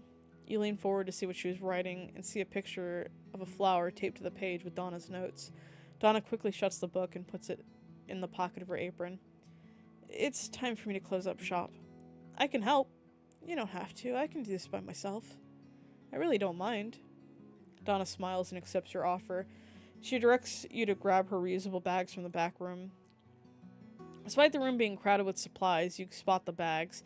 They are filled with new hardware supplies and a few household items like trash bags and cleaning supplies. Next to the bags, you spot a stack of simple wooden boxes you've seen used for storing things like tea or perhaps small trinkets. It isn't the size of it that catches your eye, but a sticky note on top of the box with Donna's handwriting labeled Miranda. Oh, God. Okay. We should probably mind our own business here. Take a look. You open the lid, and there are small jars of tea left inside. There are no brand or flavor labels on them. However, the smell of the tea is familiar. Where have you smelled this scent before? Whatever it is, it makes your eyes flutter closed, and you won't want to take another deep breath. Actually, can you... Okay, yeah, we're gonna go back.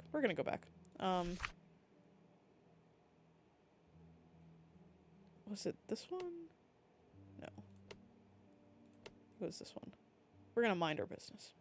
You decide not to snoop around and grab the bag Donna asks for. Just as you're about to leave, Donna hurries into the room. Actually, you nearly bump into each other. Donna sees that you have the bags and looks relieved. You notice that she glances past you. Oh, thank you. Sorry about the mess. I thought you wouldn't be able to find the bags I was talking about, so I figured I'd just come back here. I've gotten pretty good at navigating your organized chaos. Donna gives a shy chuckle. After locking up the store for the day, Donna turns to you as she balances a box she's holding under one arm. She gestures you to take the bags from you. Thanks for your help. As if I'm going to let you carry all these things home by yourself. I've done it before. Well, not today. Before she can protest further, you begin to walk in the direction of Donna's house. There are more people outside now and more dogs on walks. In the distance, you even see someone with a cat in a bubble backpack. Donna lets out an excited noise at the sight, and realizes you've heard her. Embarrassed, she clears her throat and walks a little faster, leading the way into the woods of her house. Ooh, this is pretty. The sounds of the town begin to fade the farther the two of you go. Even though the town isn't as loud as the city, it's just nice to get away from it in the campus. Donna slows her pace to walk by your side again. Enjoy the silence, ask what plans. I'm gonna ask her plans. Nothing much, aside from tending my garden and getting groceries. I don't live an exciting life compared to a college student. The two of you arrive at Donna's porch, and she digs in her pocket for her keys. I really appreciate your help today. It wasn't a big deal. Would you be okay with me taking the bags inside for you? That'd be great, thank you.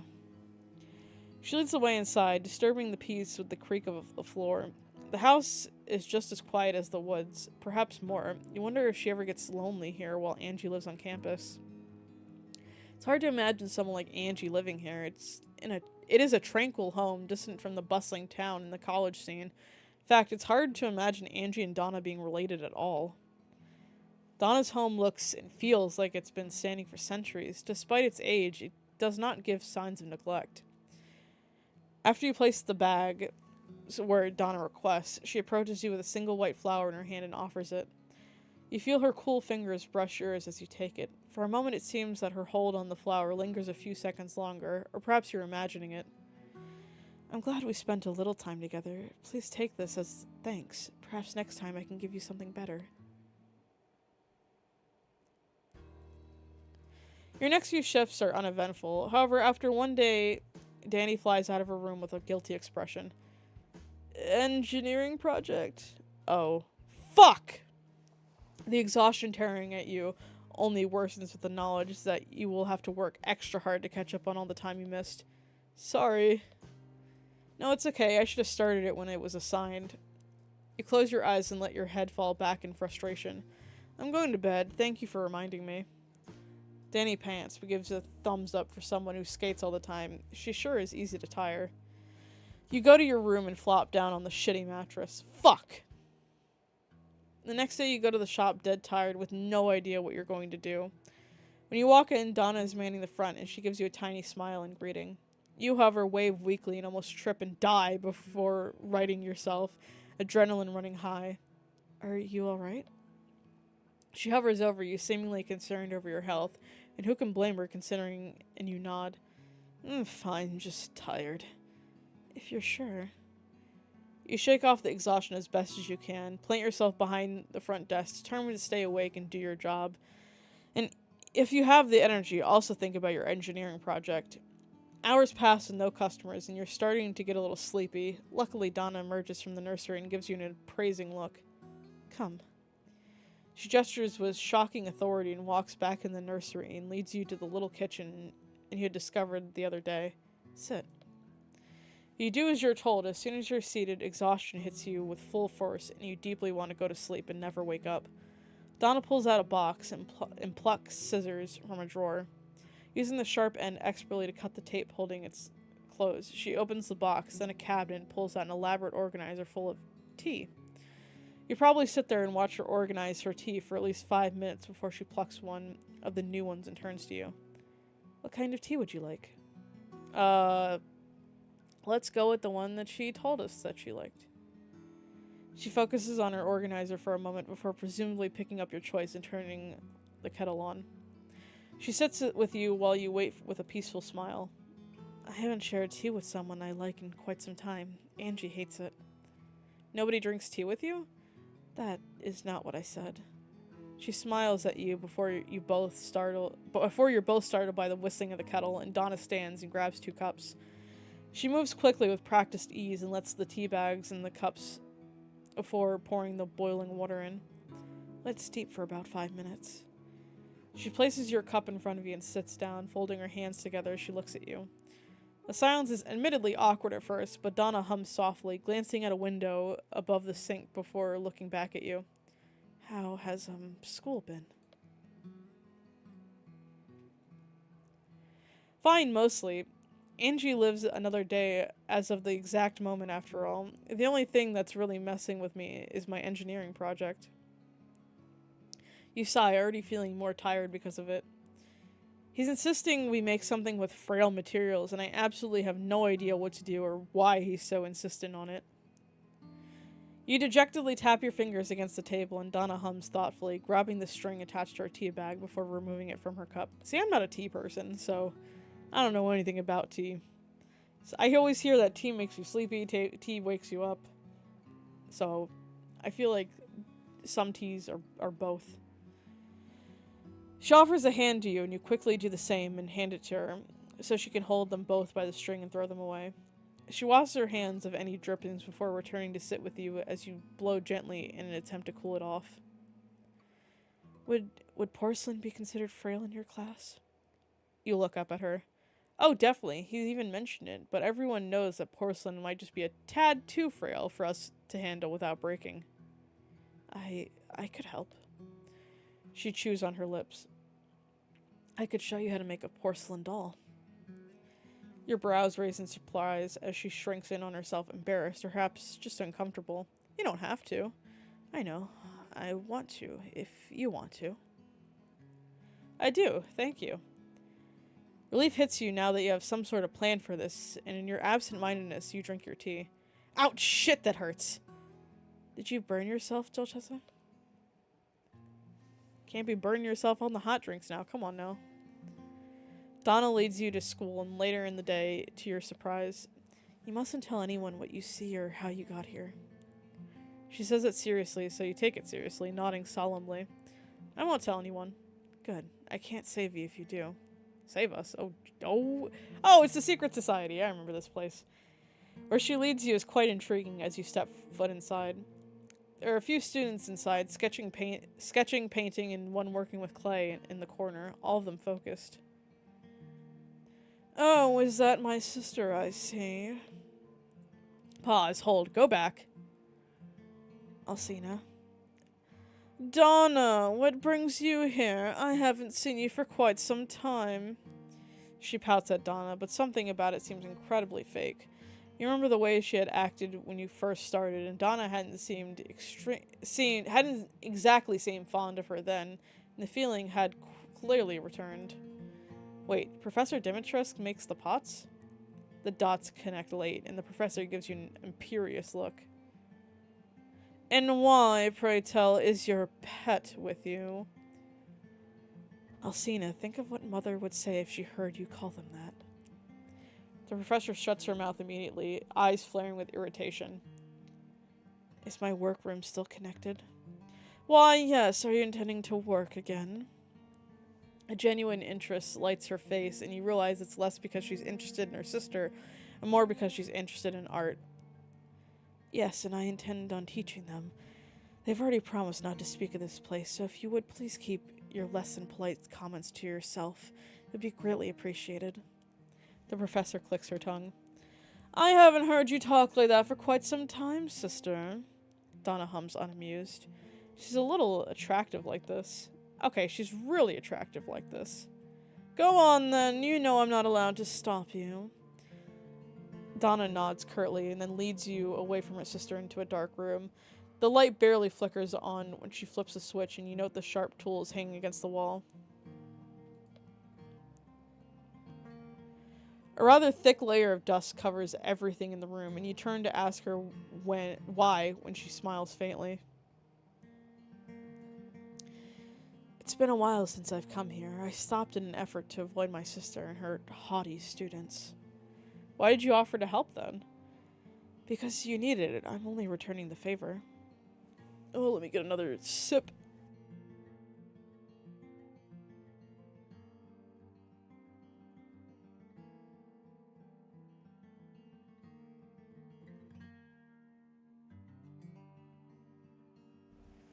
From your point of view, you owe her nothing but favors, so you don't understand how she could possibly think she owed you.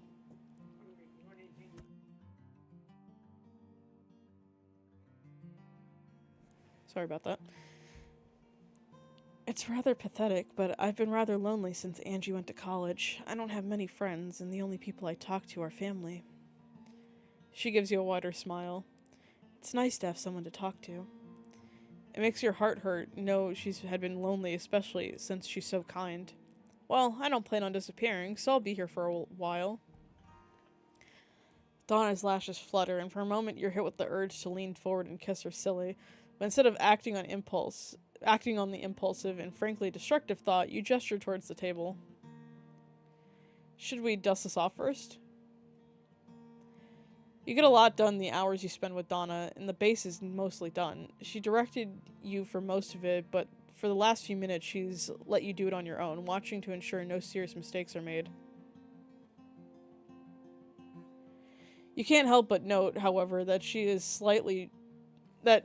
slightly trained on dolls, but instead she seems to have done it professionally. She reaches out occasionally to slightly adjust your hand position and gives you hyper-specific tips on how to make it easier. Pretty indicative that she's an expert on porcelain dolls. Take a break. You'll cramp your wrist if you keep going right now. You put the utensil down and look up at her. You hadn't realized that you had hunched over the doll in the making.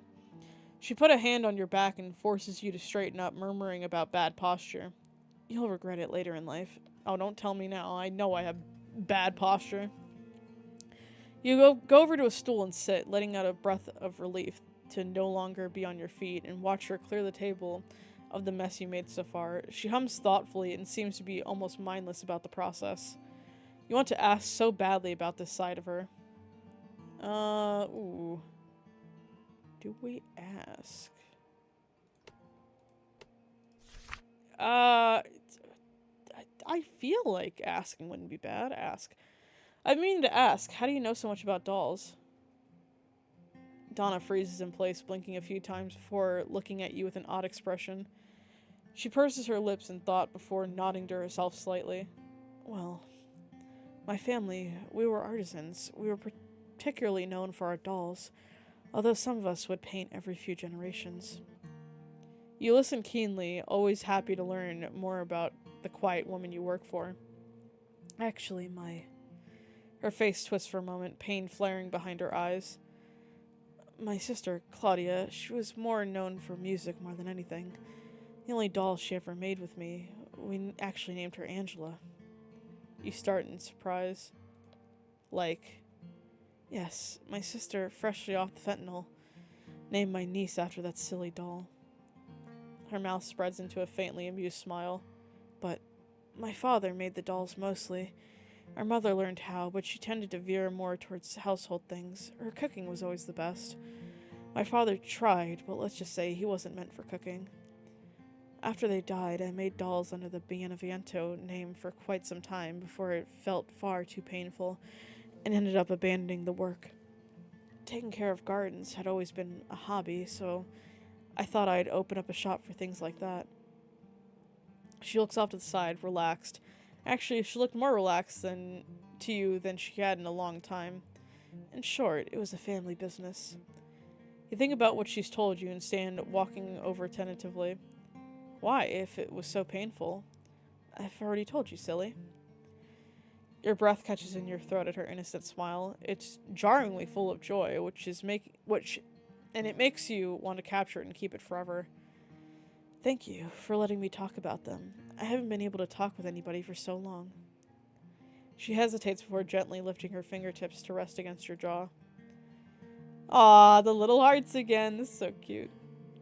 I suppose I have a lot to thank you for, actually. Do I even have the time? Something possesses you at her words. All the time in the world. I'm afraid I quite like you.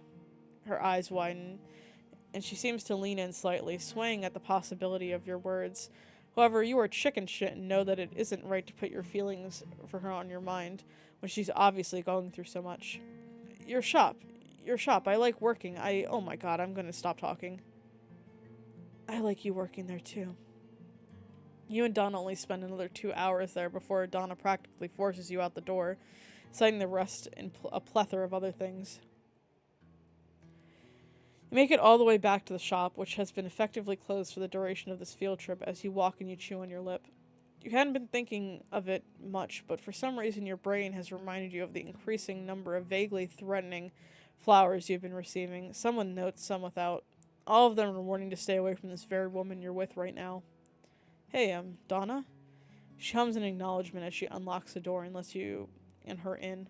Can I ask you for advice on something? Yes. She seems surprised you would ask her anything at all, which is rather strange considering all you've been doing lately is asking her things. Well, this is going to sound crazy, but I've been receiving these packages and... You go on to explain the arrival of the flowers in the most frightening one yet, the oleander. Your main question is how you should proceed. You want to find out who's been sending these flowers and trying to threaten you away from Donna.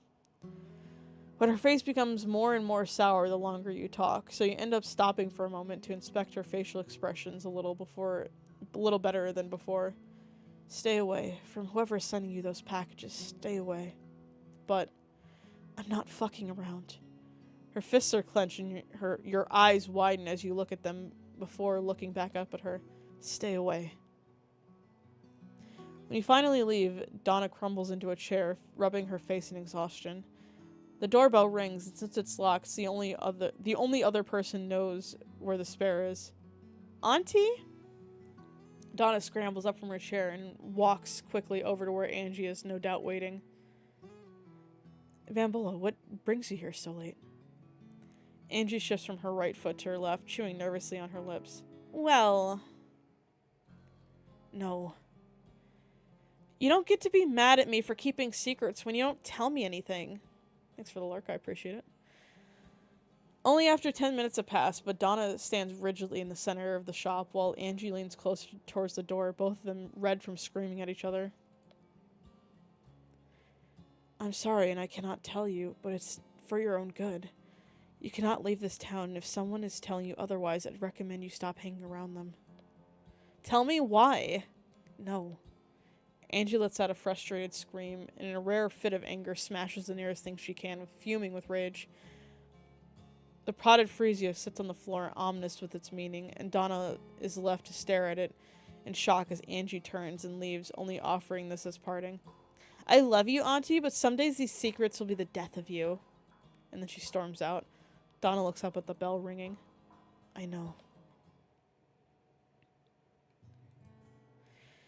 You spin your keys around your finger as you walk, the key ring spinning smoothly around as you watch idly. Angie has come home the other day, absolutely furious, but when you had asked what was wrong, she had shaken off and muttered something how you'd probably take their side anyway, before going to their room and blasting some truly terrible music. Danny had shrugged when you turned to look at her. I usually don't get involved when she and her aunt fight. They don't happen often. They're usually pretty emotional. It's best to let it fix itself. Trusting Danny's hands-off attitude, you did just that, and at some point Andy's mood drastically improved. So you naturally assume that they had in fact fixed themselves without any outside help. You nod to a few fellow students, some of your classmates, some you regularly pass by, and a few of Angie's long list of acquaintances from whatever sorority she's in. I don't know what their problem is. All I did was sit there. I'd imagine it's because you're so damn friendly. I'll explode you. Now we both know that won't hurt as much as you wish it did. Ow, hey, that's cheating. You overhear tidbits of conversations as you continue to walk some more interesting than others, but mostly you focus on making it to work on time. While speed walking, you can make it to work relatively quickly, but you have to maintain focus to sustain it. Turning, you allow your keys to spin off your finger and reach up to catch them before they catapult into the street and pocket them. The streets are a little busier here, and you can't quite focus on the conversation as much as you could on university grounds. But that only means there's less of a reason for you to stop and ask yourself what the fuck is going on. The bell rings and you take a step inside, a smile lighting your face. You hadn't actually been back in a decent amount of time, but you had been visiting whatever secret society bullshit Professor Dimitrescu had with Donna in order to finish the doll. Oh, hello. She waves at you shyly. Some things never change, even with time, and glances back for a moment. I thought you could do something different today. You pause what you're doing and moving on autopilot before. Alright, what did you have in mind? Donna gets a little red under your stare, but she sets her shoulder in an effort to be brave. I thought I could teach you how to take care of some of the nursery plants. You raise your brows in surprise. She had mentioned that should you stay long enough and not, kill the already safely grown flowers, then she would show you, but you had totally forgotten about that. Really? Are you sure? She nods. Please, put the gloves on if you would. She gestures to a small pair similar to the ones she has on. You use a much less heavy-duty version up in the front, as you handle them less than Donna does. You do as you're told and follow her into the back. She walks all the way to the very end of the nursery, and on the counter you can see a freesia sitting there looking rather sad with no home. The best way to teach you is kind of personal. You look at her. Like physically, or Like, I'll have to stand right next to you and show you and be really close to make sure you're doing it right. It all comes out in one messy sentence, but you piece together enough to understand she's embarrassed about how close she's going to have to be in order to truly get her point across. That's alright with me. She nods a few times, partially to show that she heard you and partially to assure herself that it's alright. You wait patiently for her to begin to instruct you. When she gestures for you to follow, you do. Here, we're planting a Carthusian pink in here. It should be easy since it's native to Romania, and therefore it's less likely to die from weather inclinations. It needs constant sunlight, so it will have to be put in sunning portion of the nursery and then be placed next to the window when ready to be sold. She gestures up as you finally look up and realize that part of the roof is this room is a sunroof. She offers the seed to you and you take it nervously, and she guides you through the process of planting it. It's pretty needy at the beginning stages, so it'll need a lot of water, but after a while, it will only need the occasional watering, and you can usually tell when the soil is dry. Water? Speaking of water, let me drink some.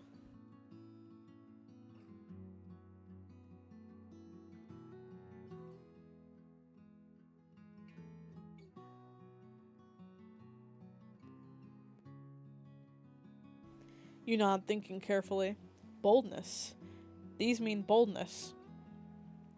You turn without much thought and come face to face with Donna, whose eyes go wide with surprise as you stand barely a breath apart, with her arms framing you as she shows you how to go about planting and sifting the soil. Maybe a little too bold.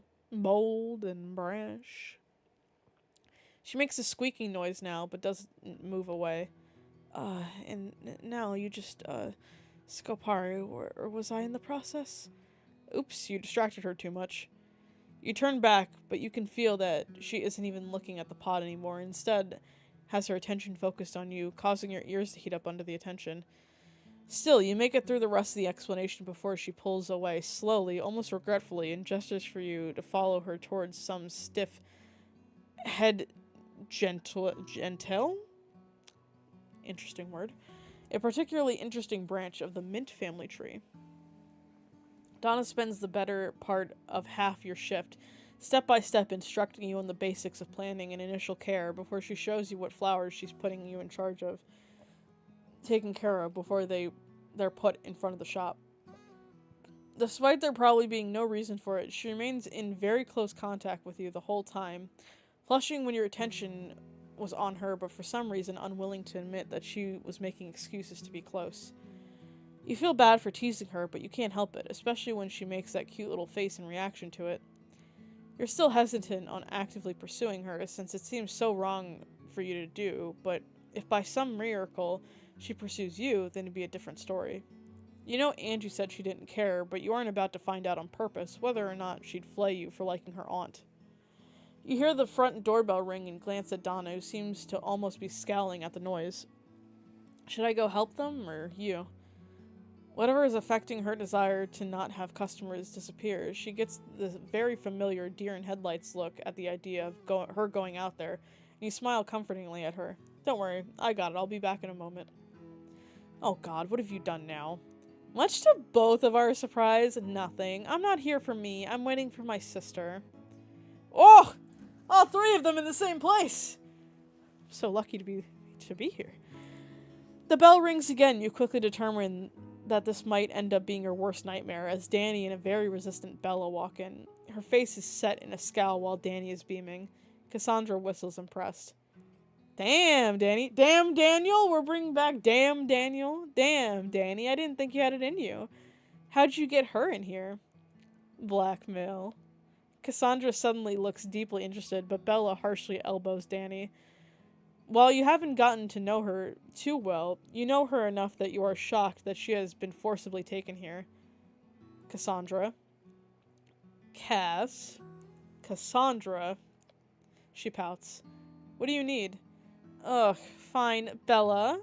She gestures to you and you look at her in surprise. I told her I'd do this if she'd left me alone. I don't care what kind of bouquet you give me as long as it makes Cash shut the fuck up. I heard that. I think she meant for you to hear it. You awkwardly shift. Any guidelines? Bella inspects you for a moment. Pick whatever you'd like. You blink. What the hell? You know she doesn't tend to think like that. You are really good at this. Acting that is. It's a family trait. I wonder if you could out-act Cassandra as Juliet. You smile mischievously before wandering off to pick a bouquet as Cassandra makes a loud and extremely offended noise at your implication. Do you pick a bouquet you'd like? I guess so. I mean, why not? Pick love? I feel like that's a trap. That wasn't even one of my options yet. Hold on. This seems like a trap. Are we trapping me? What's the harm? Bella just wants to be done with it, and you've never actually thought about it before. You just hope there are no misunderstandings. Alright, I will pick love for the memes. But I'm saving here. Alright, we're gonna pick love just for the memes. And because I have been graciously asked. We're gonna pick love. You pluck out a few classics before circling around to find more elaborate hints to love. When you're done, you come back to the counter as Bella holds what you're almost 100% sure is Cassandra's card in hand. Taking a look at the name, you are in fact correct that it's Cassandra's. Once it's paid for, you hand it to her and she almost immediately hands it back to you. Oh, for you. There's a strangled gasp behind you. Now you're good, Benter. There's a strangled gasp behind you, and Bella's face ripples with genuine emotion for just a moment. And you turn around to see Donna looking between the two of you quickly. Donna? No, I'm sorry. It's already backing away and you realize she's about to run seconds before she does. Wait! Auntie. I shouldn't have assumed, anyway. And before you can do much of anything, she's out the door and you're left standing at the edge of the counter, having tried to round it. You don't think she'll be back for a while. Wow, okay. Set me up for failure on that one. Hate would be such a funny option. Let's pick let's pick friendship. Ouch, Bella, get rejected. The blonde flips her off, but oddly looks miffed. Cassandra is pouting in the corner by the time you return to the counter, which tells you she did not win the argument with Bella, while Bella holds her card and pays using Cassandra's card. You hand over the bouquet. Careful not to start a riot over those. I know people are particularly ridiculous, invasive, deranged, invested when it comes to you. Bella gives you one of her mildly warm looks, tepid even. And then the trio of sisters leaves, Danny being your favorite per usual because she barely bothers you. My god, of all the people to walk in, that was not who I thought it would. You mutter to yourself before going into the back once more. You almost run straight into Donna, who squeaks and steadies herself against you. Thank you, sweetheart. Oh, we're just both calling each other sweetheart, alright. Donna jerks her head up, face red. Oh, yeah, do you want any more help? Do you want her to help? Yes, I'm assuming is the right answer. Yes, please. I'm not sure I'll do it right yet. I'm sure you'll be perfect, but I'll help. Look at the hearts! She hooks your arm with hers out of character choice, considering how horribly shy she usually is, and leads you back to the section of plants you're responsible for. Here, She purses her lips, hesitating until you reach out and take her hands, instead of taking yours. If you need to hold my hand or touch me, that's fine. Oh, let's do some touch. Okay, I can't spin that one. I can't spin into something there. But what if... I don't care. Blanket permission given. Donna stares at you for a moment. You might regret giving that later. What if I want to touch you a lot? Oh, we're just open here. Alright, okay. You choke and look at her instead of what you assume to be a shy expression. Her face is very serious and intense as she looks at you. Do you? She leans slightly closer. I'm not sure yet. I think I do. Well, you hum lowly, purposefully teasing now. When you make up your mind, feel free to do so. Her breath hitches, and you swear you see her pupils dilate a little. I'll keep that in mind. We're flirting in the workplace, for sure. Closing time hits, and you stretch with relief, a yawn forming. It's mindless work closing up the shop. The first thing you do is get the window cleaner and wipe down as much of the windows as you can from the insides before going outside and repeating the process. It takes the longest since there are so many windows. Then you go inside and clean the mirror and porcelain in the bathroom before clearing out and replacing the trash bags in the whole place. Donna sweeps as usually while you scrounge around for the key to the cash drawer. Once you find them, you yell out, "Do you want me to count tonight?" "Yes, please." This time of the day when she's the loudest. She hasn't spoken all day, and you know she finds it easier when there's little to no chance of someone else hearing her other than you or Angie. Counting the cash drawer is about the only stressful part of closing because it's so easy for cash to get stuck to each other, which makes it incredibly easy to lose count. I do this all the time at work. I'm like, I can't count. You can't expect me to count. I'm bad at it. Which usually means you place it out on the counter. But that means you have to be facing the door in order to see if anybody is intent on smashing through the window to steal the money. You've only felt threatened once, but it was enough, even if the guy hadn't gone through with it. Donna emerges with the dustpan and sweeps the front while you count, occasionally looking outside before going back to what she was doing. She's headed back towards you as you have just finished counting when she trips and falls forward. You reach out and catch her by her shoulder at first, by bringing her back up to balance herself. "Oh, are you okay?" "Yes, She giggles. "I suppose you could say I've fallen for you." Hey, we can't be repeating jokes here. We fell for Bella, and now we have Donna falling for us. I see what we're doing here. No, I'm kidding, of course. It's terrible. And yet you can feel a grin, not grim, this is no more Ruby references, grin form on your face at the words.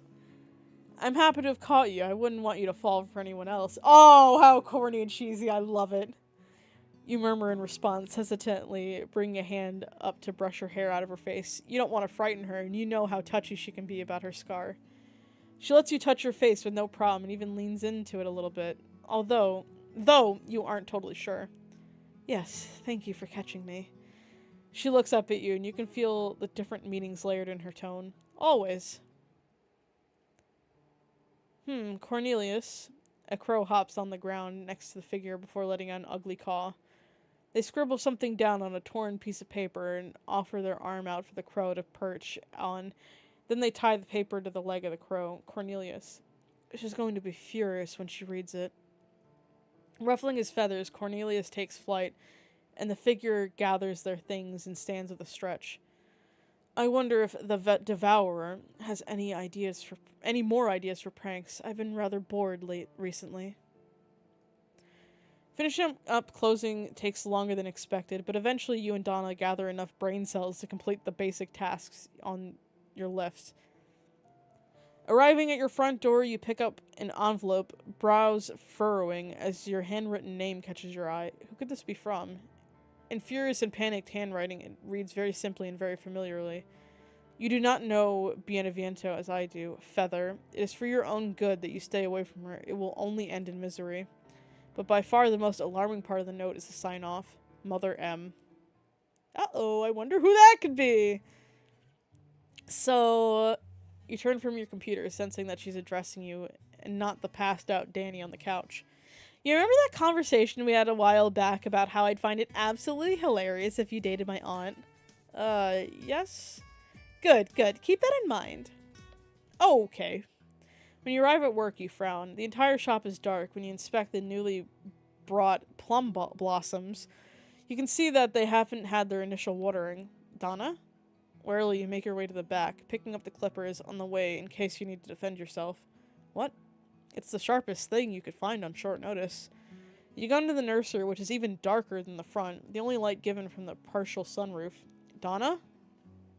Concern is starting to build, and you slowly make your way to the end of the nursery, arm tensing the further you go, with no signs of life other than the flowers. When you hit the end, you turn sharply at a wind and see Donna asleep at the counter, hair partially in the dirt that has been splattered on it. This might have been cute, except her brows are furrowed and her cheeks are red. And to top it off, she makes a pained whine every time she exhales. Cautiously, you put down the clippers, walk over, resting a hand on her shoulder. She stirs almost immediately and frowns when she realizes where she's fallen asleep, and you have to ask, "Did you spend the night here?" She shakes her head slowly after a moment. "No, got here early." She wheezes it out, and that's all it takes for you to commit to your theory. "Sweetheart, I think you're sick." Almost immediately, Donna makes a noise of protest and tries to stand, swatting you away half-heartedly. "No, fine, not sick." She whines when you grab her hands gently and guide her to sit back down. "No, sweetheart, you are sick." She whines again, she's squirming weakly.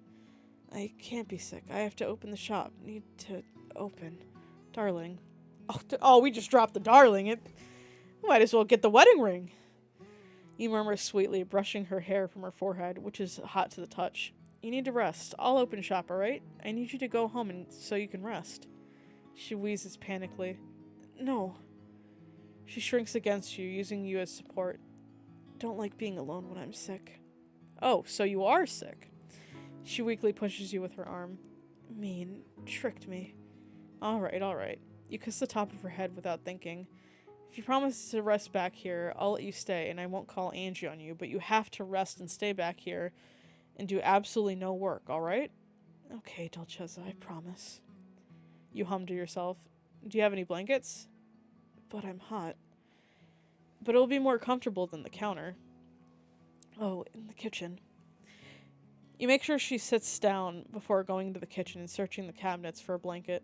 After finding one, which was oddly hidden in the very back, and very difficult to get to, you go back into the nursery and fold the blanket on the counter for her to lay her head on. "Here, if you get uncomfortable, come and tell me, alright?" She nods, whimpering softly. You coo gently at her before going up to the front and opening the shop. Your first few customers are easy, barely even a problem, and easily forgettable. They know what they want and don't argue with you when you give them the price. Perfect customers. Then, because you're on a streak of difficult customers showing up at ill-opportune times, she walks in. This is worse. You feel nauseous. "Hello, headmaster." It occurs to you it's actually headmistress. Well, too late now. "What can I help you with?" "Where is Donna?" She frowns, agitated by your presence. "She isn't feeling well at the moment, so she's unavailable. Can I help?" The headmistress stares at you, blue eyes striking and all-seeing. "I don't understand why you won't take the hint." "Pardon?" "Can't you feel it? Can't you tell when she..." Did she say when she... Let me go back. "Oh. Can't you feel it? Can't you tell when you..." There's a clatter in the back and Donna stumbles out, looking haggard. "I need your help. I just tried to..." She stops short of seeing Miranda before she peels her lips back. It can only be described as a snarl. "We're closed." "I have warned you repeatedly to stay away." "Get out." She shrieks it as best as she can. It's still clear from her tone she's unwell, but your brain can barely comprehend what's happening before you. "Bien aviento." "I won't let you take another one. Get out now, mother." The room goes quiet, the air sucked out of it. You find yourself wide-eyed and gobsmacked as the two glare at each other. What kind of crazy adopted family shit is going on here? The headmistress leaves, absolutely fuming, but Donna has managed to stop her from getting another word in with you. You, however, are left with a lot of questions and no answers in sight, because as soon as the headmistress leaves the premises, Donna almost collapses onto the floor. You rush forward to catch her before she can hit the ground. "I came out to tell you I felt dizzy." "Have you had water?" "Well, time to have some water."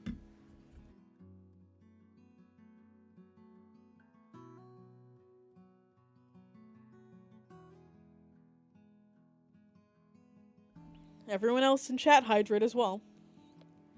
She goes very quiet and you roll your eyes at her. "Well, let's see if that helps. I can make tea for your throat as well." "Please." Without hesitation, you pick her up, ignoring the squeaky noise that escapes her at the action. You carry her to the kitchen and sit down in a chair. You lay a hand on her forehead to check her temperature as best you can without a thermometer and go to find a glass. Quickly, you turn the tap on and fill the glass. While it isn't the best water in the world, and usually bottled water is preferred, it's water and therefore will work for now. You give her the glass She dazedly thanks you before sipping once, chugging the rest of it. Then chugging the rest of it once realizing just how thirsty she was. You set the kettle in with more precision than you thought you'd have.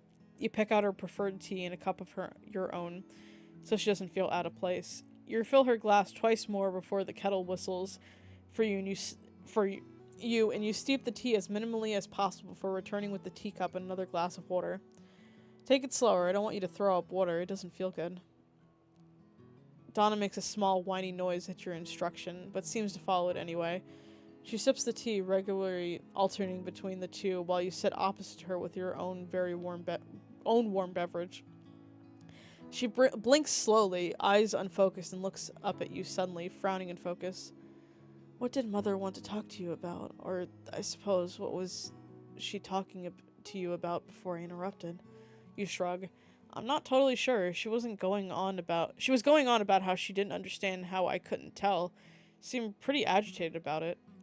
Donna's expression sours for a moment before leveling back in exhaustion as she sets her mug down and she sets her head down as well, eyes fluttering shut. Her breathing is less labored, which you hope means she's feeling a little better.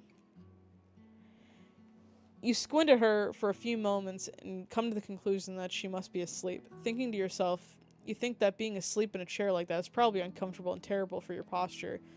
So you get up and lift her up again. Damn, we're pretty strong. Carrying her to what you deem to be a more comfortable chair than the one she was sitting in before and setting her down. You think for a moment and decide to go grab the blanket from the counter. But when you try to move away, a hand reaches out and suddenly grabs your arm with surprising strength. You look down and see Donna with her eyes open and a few light tears falling down her face. Please don't leave me. Will you leave her? Yeah, alright. What the fuck, bro? I won't. I won't, sweetheart. I'm just getting you a blanket. I don't want a blanket. I want you to stay. This is how you get sick. No, I'm just kidding.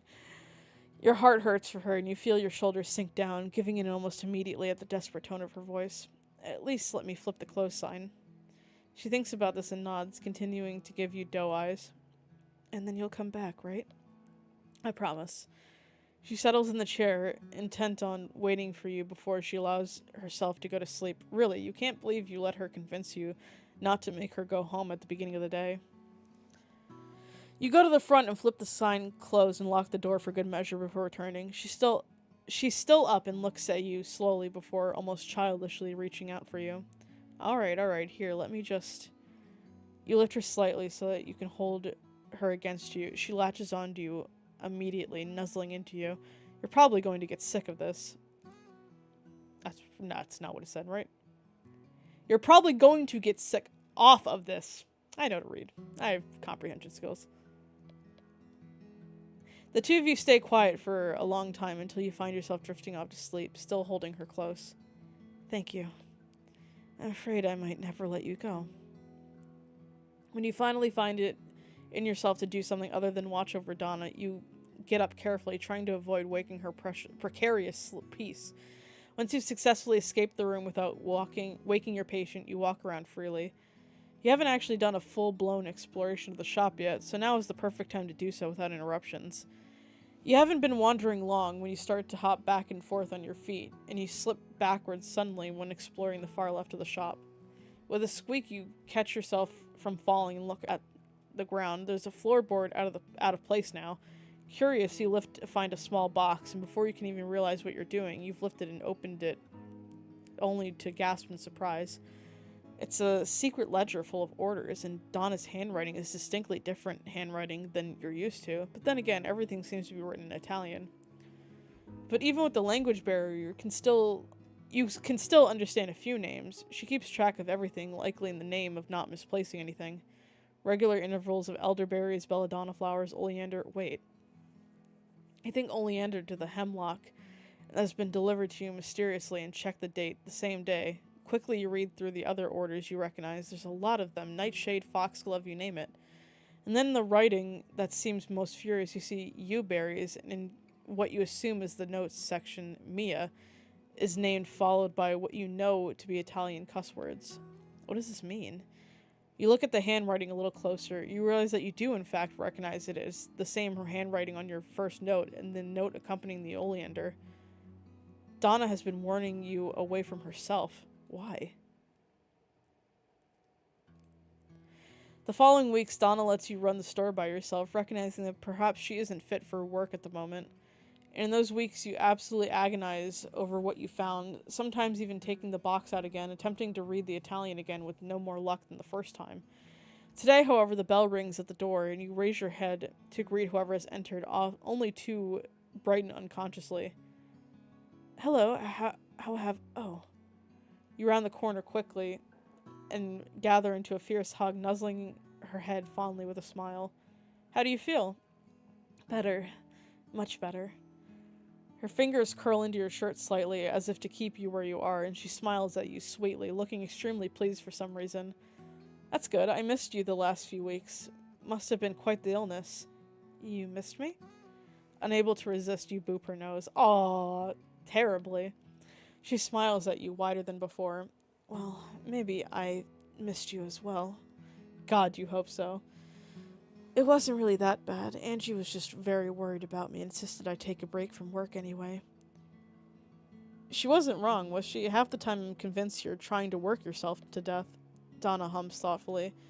Perhaps at the time I was. Your eyes widen in shock as she brushes your shoulder clean of dirt. Now, I think I have better things to work for. She hums happily and separates from you, dinging the front desk bell as she walks into the nursery. She's in a very good mood, the best mood you've ever seen, as long as you've known her. She's been gloomy and flighty, and for very good reason, but now, it's like a new life has been breathed into her. That break did her good. Hey, why does Cassandra always go straight to flowers when apologizing? Donna shrugs, or you assume she does, from the back. Saw it in a movie, probably.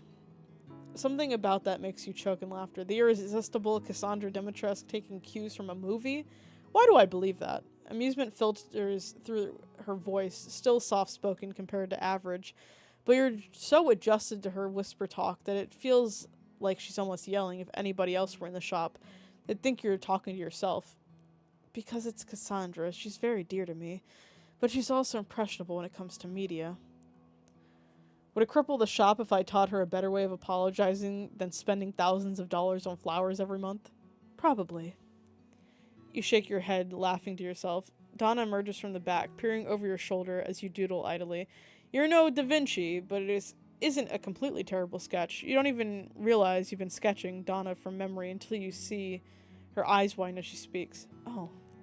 Sorry, if you don't want me to. I don't mind. She sets a hand down on your shoulder, and she doesn't look like she minds. At least she doesn't look like she doesn't want you to sketch her. At all. Would it be easier if I stayed out here for you? You choke on air. Are you asking to pose for me? Something utterly mischievous crosses her features, and you realize that maybe Angie's chaos is an inherited trait, and that Donna just prefers to let Angie do most of the troublemaking. I'm no French girl, but Italian will do, won't it? Okay, that's incredibly smooth. That's incredibly smooth. I don't know why, but I like that. That's pretty cute. Oh my god. You feel your face heat up considerably as you open and close your mouth like a goldfish. What on earth possessed her to say that, now that you're not that you're truly complaining? I think there's too many windows up in here for me to draw you like a French girl anyway. Oh, YouTube chat, where'd you go? There you are. Surprise flickers in her expression, but instead of backing off and running away, she instead leans closer, a pleased smile flickering on her face. Well. The bell rings at the door. The two of you jump away from each other. Donna goes a little pale and backs into the nursery, murmuring an apology. When you turn your focus back to the front, you realize why. Oh, she will never go away. You prepare yourself for round like 12, but instead of asking for Donna, she looks right at you. I'll get straight to it. Her form is more rigid than usual, and you find yourself actually focused on what she has to say to you. I have a job offer for you. My assistant recently quit and I'm in need of a new one. Everyone can use more money in life, so I'd like to offer you the position first before I post it. What?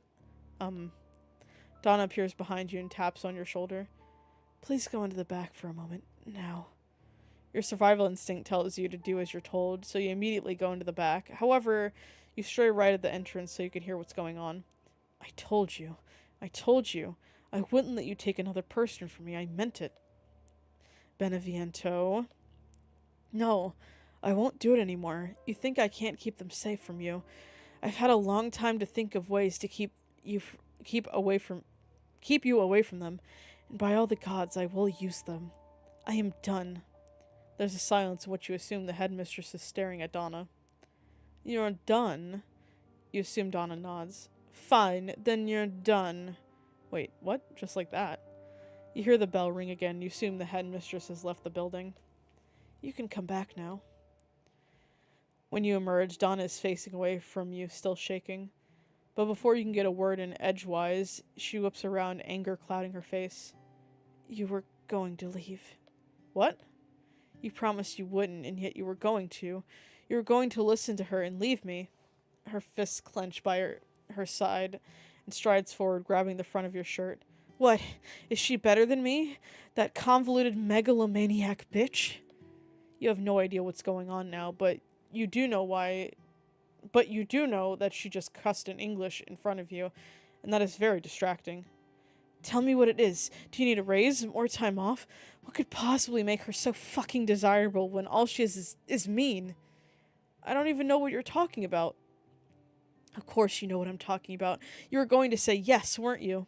No, why would I say yes? She takes everyone from me. If not her, then Alcina. Her sister's first name is dripping with contempt and not exactly talking about her mother, kindly. They have a complicated relationship, that's for sure, but there's definitely a lot of unresolved jealousy going on here. Jealousy. Oh. Donna, look at me. I do not want to go work for the headmistress. I don't even really like Professor Dimitrescu. I have no idea what is making you think I'd want or think those things. If I'm being totally honest, I can't even identify why it would upset you so much.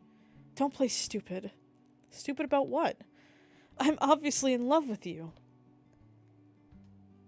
I love you too. Well, obviously I'm in love with you too. Her distraught expression flips to shock. You are? Of course I am. How have you missed it? She falters before suddenly walking forward and kissing? Oh boy, who knows how to read anymore? Kissing you chastely. Short but full of emotion, she pulls back, still shaking from her previous anger. You love me too. I can't... There's this stupid, miraculous ladybug meme. Anytime I, like... Doesn't she say, like, oh, you love me too or something? Oh! She's, like, telling the guy she, like, loves him or something. She's like, do you love me too? He's like, excuse me? I have not seen a single episode of Miraculous Ladybug, but those memes are really funny. You let the moment sit beyond pleased that she feels the way she does. You were admittedly getting concerned that you wouldn't be able to hold back any much longer, and you wouldn't want to pressure her, but your brain forces you to remember that oh-so-important box you found before. Sweetheart. Oh, Jesus. Yes, Cara Maria? That's not what it said. It said Mia. Cara Mia. Cara Mia! There we go. Perfect. You allow your lips to twitch upwards at the new nickname. She says it breathlessly and so full of love. I have a question. Might be kind of a downer. She pulls away, humming. Shall we sit then? You nod and she leads you by the hand to the kitchen and sits down, still looking pleased with herself, considering it all came out because she had a fit of jealousy over something that wasn't even going to happen. You have no idea why. Maybe a little bit of an idea. I've got no idea how to bring this up slowly or delicately, but while you were asleep, I stumbled upon a particular floorboard. Literally, it was actually kind of painful. Donna goes pale, which is quite the feat considering she is naturally deathly pale. Oh. Donna? Why were you sending me those flowers and the notes? Donna looks down for a moment. I I struggle a lot when it comes to interaction with others, and I become so attached to you so fast that I was concerned that you'd end up like everybody else who has ever loved me. Dead or in danger, so I tried to get you to leave on your own. Except I didn't really want you to leave, so I can bear to be mean to you. I only ever sent oleander in the first note. If you received anything else, that wasn't me. Then what happened with the yew berries? Fury ripples across her face at the mention. Mother Miranda holds the tight control over a large portion of the student body. You'd be surprised what Mia Winters is capable of. I came back to the shop and immediately found that they'd been stolen from me. Miranda is very talented when it comes to the impossible. She wanted you dead, but not for long. She's particularly difficult with me about things. I tend to see past her more often than the others. But I'm done with her, and she seems done with me as well. As long as I don't go around telling everybody what she does, she'll leave me, you, and Angie alone. At least I think she will. You think about their interaction and wonder privately if she's really done with Donna. With you, because for some reason she's so set on you. You don't have to worry about it anymore, I promise. You purse your lips and nod. You believe her. Are there any other secrets I should know about? I already know about the desk one. I saw it ages ago. Donna's mouth drops open, shocked you'd stay so long. Not that I'm aware. Great. When are you free next? You really just let her go like that? Miranda taps her pen against the desk. Cornelia is perched behind her. I'll admit, this time it's my fault. I've been so lax about her so far. Next time I'll keep a better eye on Lady Beneviento. The blonde grimaces. She's been causing me trouble the last few runs anyway. Always out of reach somehow. You'd think she'd be the easiest to control out of everybody, but no, cursed mind of hers. She scowls furiously. There's always next time.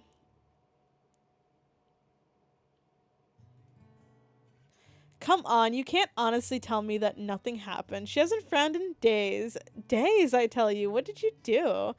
I didn't do anything. Why do you keep phrasing it like I cornered your aunt in a dark alley and stop it? I bet she'd love it if you did. Angie. What? Is this weird? Kind of, but everything involving you is weird, so I'm kind of used to it. Angie throws her head back and laughs before leaning in extremely close. No, but seriously, did you kiss or what? You heat up at the bluntness, but also out of fear because of the underlying threat in her tone. Well, this has been nice. Don't you dare. I've got to go by. You can't run forever. You hover just outside the flower shop a few minutes before closing. The sky is more gray than usual, but it doesn't seem like it'll rain soon. Maybe tomorrow. 10 minutes before close, you see Donna flick off the lights early. You smile, just as excited about this as you are. And 5 minutes before closing, she flips a sign and opens the door, completely missing you and locking it from the outside with deep focus. Hey. She jumps up slightly and looks up before grinning at you. Hey. I can't help but notice that you're closing a little early. You raise your brow teasingly at her as she almost preens under your gaze. Perhaps I couldn't help but notice that you were here 30 minutes ago. You flush but smile. Perhaps I was excited. So was I. The key is still in the door, and the two of you stare at each other like teenagers new to love. Maybe the two of you are new to it. New to it like this, perhaps. Eventually, Donna returns her attention to properly locking up her shop and successfully pockets the key. You both have agreed to go on this date in regular clothes to avoid being uncomfortable. You know Donna prefers to be consistent in going on a date was stressful enough without the added point of getting dressed for it. So, it's been a while since we went to the theater together. After the yew berries, Donna had gone to the theater by herself and put you in charge of the shop. While she was gone doing renovations, things are put together enough for the play to be put on, so you're kind of excited. You think that going somewhere that requires quiet is a better idea than a night out, and it's easy to eject from the situation. Besides, for all her bullshit, Cassandra would never half-ass a play, and Romeo and Juliet is sure to be good. We're seated in platform D, near the edge, so if you want to leave, it'll be easy. Thank you. You beam and offer your arm to her and internally celebrate when she takes it shyly. The two of you walk slowly, a little too early for rushing. She gets a little more shy when you enter student grounds. You can't help but glance at the headmistress's office window, startling when you see her watching. Much to your surprise, she raises a hand and waves, head tilted in curiosity. Great, you're a subject of interest even still. Just ignore her. Donna tugs at your arm, concern and a petty kind of jealousy in her eyes. Alright. I'm sorry, sweetheart. She brightens at the term of endearment. It's alright. Now come on, we might want food. You smile and let her drag you towards the theater a little faster. Oh, I fucking knew it. Donna stops dead just as you register the voice. Both of you turn to Angie, who looks far too smug for your liking. Say cheese! She raises her phone suddenly and takes a photo of your deer in headlights expression, and Donna lunges forward to stop her from taking the photo. You're sure it's charming. Angie cackles and runs away before Donna can do much else. I hope she knows I'm going to call her my niece-in-law just to mess with her. Oh, she'll hate that. Despite the incident, Donna is still flowing with happiness when you take to mean that Angie actually approves of you and her getting together. I know it'll be so much fun. The two of you make more of an effort to get in early and scout the place out after that, Donna deciding that yes, she probably will in fact get hungry during the play, and you are helpless to do anything but what Donna wants. Once the food is acquired by you, you go back over to Donna, who's fidgeting in the far right. When she sees you, there's a palpable relief in the air, and you can't resist greeting her with a kiss on the temple. You'd be worried about the public affection if you didn't immediately see Donna tilt her head towards it with a small sigh. Thank you, Karamuya. Her smile is sweet, and you find yourself melting under its brightness. Of course, sweetheart. The two of you decide to find your seats afterwards, Donna maneuvering her face the whole time, and you do your best to compensate for a lack of face covering. You're glad she didn't wear one, but now you know how just uncomfortable she is without one. If you need to leave, just tap me 4 times, alright? You figure nonverbal would be easier and less embarrassing to do in a theater. While there wouldn't be a lot of noise, there is bound to be a lot of people. Donna nods. I will. Good evening, ladies and gentlemen, all the in-betweens. At this time, please silence your cell phones and put them away. Please refrain from any recording tonight, as it is strictly prohibited. The play is estimated to run for 2 hours and 45 minutes with a small intermission. Now, please sit back and relax and enjoy the show. I should be totally an announcer. What devil art thou that dost... No picture of the screen. Yeah, don't you do this. Illegal. What devil art thou that dost torment me thus? This torture should be roared in dismal hell. Hath Romeo slain himself? Say thou but A, and that bare vowel, I shall poison more than the death-darting eye of cockatrice. That's a funny word. Things are just starting to get Shakespeare-level crazy when you feel 4 taps on your arm. Well, you can always just come to see it tomorrow night if you really want to. You look to the side and purse your lips. I think scene 3 should be coming up when they're switching. We can go. You whisper to her. She nods in understanding, and you take her hand in hopes of comfort and maybe a little bit of selfishness. It doesn't actually take too long to reach the end of Act 3, Scene 2. Oh, find him! She goes to the nurse on stage. Give this ring to my true knight. Bid him come to take this last farewell. Whoever's playing Friar Lawrence, you don't actually know a lot of people, let's be honest, accidentally enters a little too soon. It's recoverable, but also the indicator you need to stand with Donna quickly and leave as he enters again. The two of you exit out the other side of the theater, so instead of ending up in the courtyard, you end up at the edge of the woods. I'm sorry, it was just too many people around you? She nods with a distinctly miserable expression on her face, but you shrug. It's alright. It was getting hard to look at Cassandra and think of her as some 14-year-old girl anyway. Say what you will, she is good at acting. Donna seems relieved that you aren't too held up on it and brightens slightly. I know I didn't want to be in there anymore, but would you mind walking with me for a while? You reach out and take her hand again, intertwining your fingers. Lead the way, sweetheart. Donna giggles softly, either at your term of endearment or the act of holding her hand.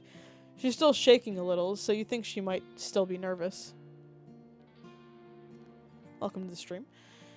But as you let her lead you further into the forest, you can't help but note that she seems to be flicking from flower to flower that she sees. Eventually, the two of you stop and just sit. Donna tilts her head up towards the sky for a moment before looking back at the trees as you watch her. You can tell when she notices, too, because she starts to fidget, and struggles to focus on what she herself is looking at. What? Is something wrong? No, I just like looking at you. She makes a strangled noise at that and closes her eyes, jaw clenching. You're too sweet, Karamia. She leans against you as she says this, though, and you do admittedly give a smug smile at the action. But I heard you have a sweet tooth, so doesn't that just work out? She whines and prods your shoulder at your continued teasing. Alright, I'm sorry, I'll stop. You sit in silence for a while until Donna decides to break it. You know, before I met you, I didn't think I realized how much I needed someone like you. It's contemplative, and with Donna, that usually means sad, but you also know that she has got to get her emotions out somehow. Angie had been telling me already that I should leave the shop more and find other people to talk to, but it all seems so daunting. I had been alone for long enough to not know how to not be. And then naturally, she goes and dares someone into staying the night in the theater. She turns around to look at you. You know, she did that on purpose, right? Whatever she claimed it to be, she knew the whole time that you'd run into me and that we'd meet. Oh, she's so clever.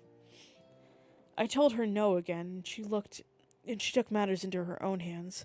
Would you believe that I was mad at her for it? She smiles. Now I'm quite glad my niece saw fit to play matchmaker. She reaches out and cradles your face. I don't really think you understand just how much you changed my life. You could tell me, I'm always a fan of compliments. She taps your cheek scoldingly. You smile cheekily at her. I'm not lonely anymore. It hits you square in the chest as she says it, and you feel yourself inch forward ever so slightly at her words. I would have never stood up for myself without you. Her head falls so that your foreheads are touching as she laughs breathlessly. I love you. You grin, pressing yourself lightly into her hands, and it seems to trigger a reaction from her.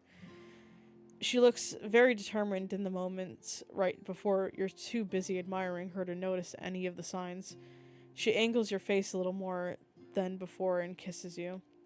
Almost immediately, you react by wrapping your arms around her and pulling her closer to you. It's done without much thought, but it's obviously appreciated as Donna's hands get a little more possessive. Damn, we're not gonna say it back? Well then. When you separate from each other, Donna puts a hand on her lips, staring at you with dark, loving eyes. Oh dear, I'm afraid I might not let you go after tonight. Please don't. She lets out a shaky breath. I don't think you realize how attached to you I am. I don't want you to let me go. You say it as firmly as you can, and it obviously gets to Donna as her eyes flash with a similar fire to her jealousy. She probably isn't joking when she tells you to be wary of how possessive she's going to be, but right now you really don't care. You're considering egging her on by kissing her again when you feel a droplet of water fall onto your nose. Oh, come on. Donna realizes it at the same time as you do. It's about to rain. Oh god, let's go to the shop before it starts to. You almost feel like you summoned it to yourself. It starts pouring rain. Both of you scramble up and quickly head towards the shop. You take her hand and go as you pick up the pace. By the time you get close, both of you are running. There isn't really a clear point to it anymore since you're both soaked, but it's almost fun. Almost. Rounding the corner and making it to the door, Donna struggles with her key for a moment, water dripping down her face as she unlocks the door. As soon as it's open, the two of you go inside. The rain falls mutedly to your ears now, as you and Donna pant, both of you absolutely out of breath and non-athletic, and shed out their layers. You can't help but laugh at the situation. Of course it would rain. Of course it would. Donna, however, looks contrite. I'm sorry this has been such a mess. It's perfect. I don't think it's been a mess. I actually thought it was quite nice. We got a little bit of everything. A kind of movie, a picnic, a heart-to-heart, and a rain scene. Donna's mouth quirks up slightly at your silliness. But really, it was perfect. It was a little different, sure, but different doesn't mean it wasn't fun. Different and perfect don't really align, do they? You're perfect, aren't you? Aw, look at her. Her face goes blank before it goes very, very red, and she turns away from you slightly, as if to hide it. Oh. The tips of her ears are bright red, and though she's trying to cover it, so is the rest of her face. God, she's so fucking cute. How could anyone not love her? You look out to see the rain letting up a little. We should probably take advantage of the slightly less heavy rain before it decides to come back. Donna hums from behind and stands next to you. Probably. You get the feeling neither of you will.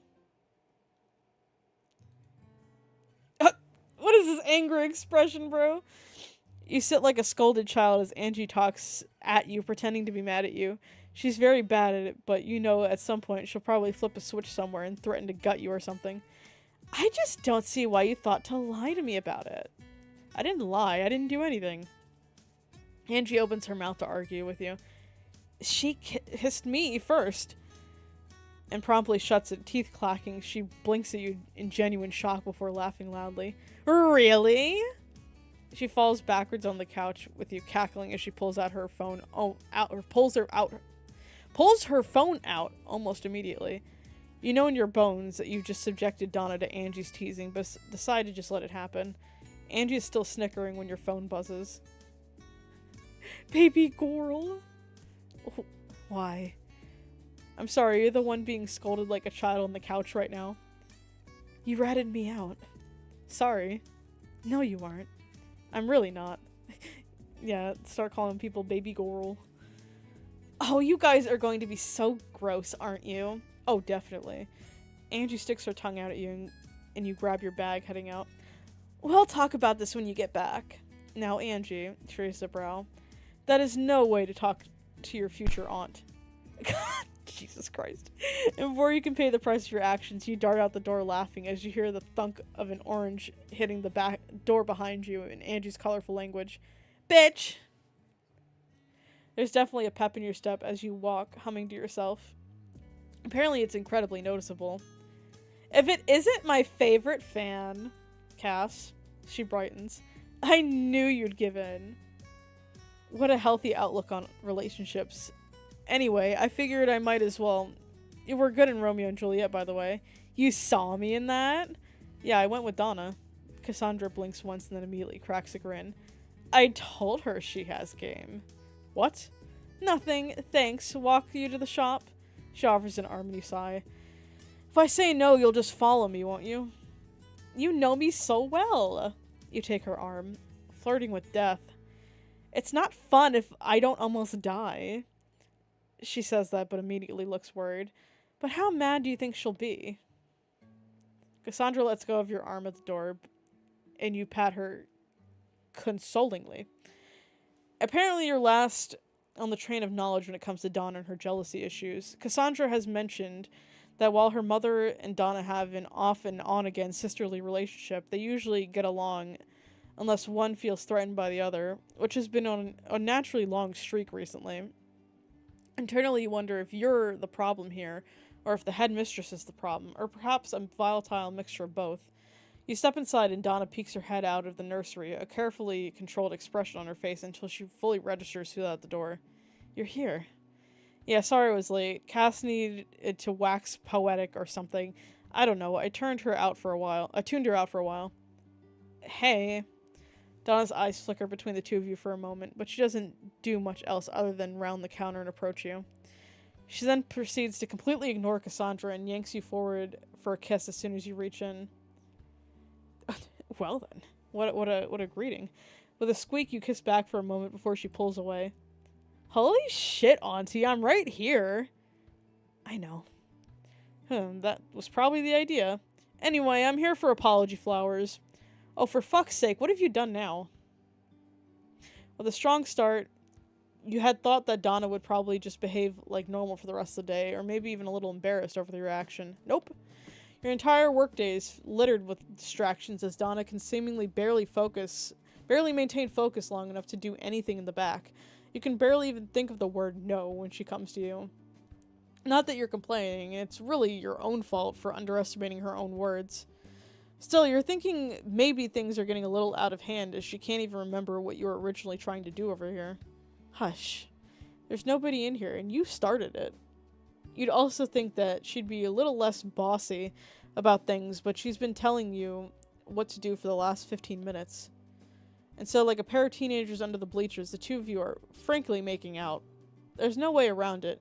She has you pinned against the wall and has not stopped you for 15 minutes straight, by far the longest distraction of the day. God damn! We just getting it on in here. Things kind of go mute for the next few minutes as she barely lets you breathe in between kisses. And that is precisely where it goes wrong. Ha! This is not what I wanted to see. Horrified, both of you separate immediately. You hadn't even heard the bell ring. Asina, what are you... Scopare, what are you doing here? She won't make eye contact with either of you, and frankly, she looks like she wants to sink into the floor. I came to apologize. She grits it out, but she doesn't seem to mean it. But she does seem to mean it. Oh, really? Is that so hard to believe? Donna stays diplomatically silent. Well, I am sorry. I was behaving petulantly, and it was completely uncalled for. Donna hesitates, and you realize she's deciding whether or not she can stay close to Demetrius and still be separated from the headmistress. Well, I suppose I can forgive you. There isn't a lot for you in competition with me anymore, so I imagine that will fix most of our fights. The professor looks surprised. So it's true? Yes, I plan to enjoy this round. I'm sure next time she'll keep me on a tighter leash. Both you and the professor turn. What? Nothing, it doesn't matter. She looks at you pensively before turning back to her sister. Would you like to join us for tea? A lesson was learned, but not the one you thought it would be.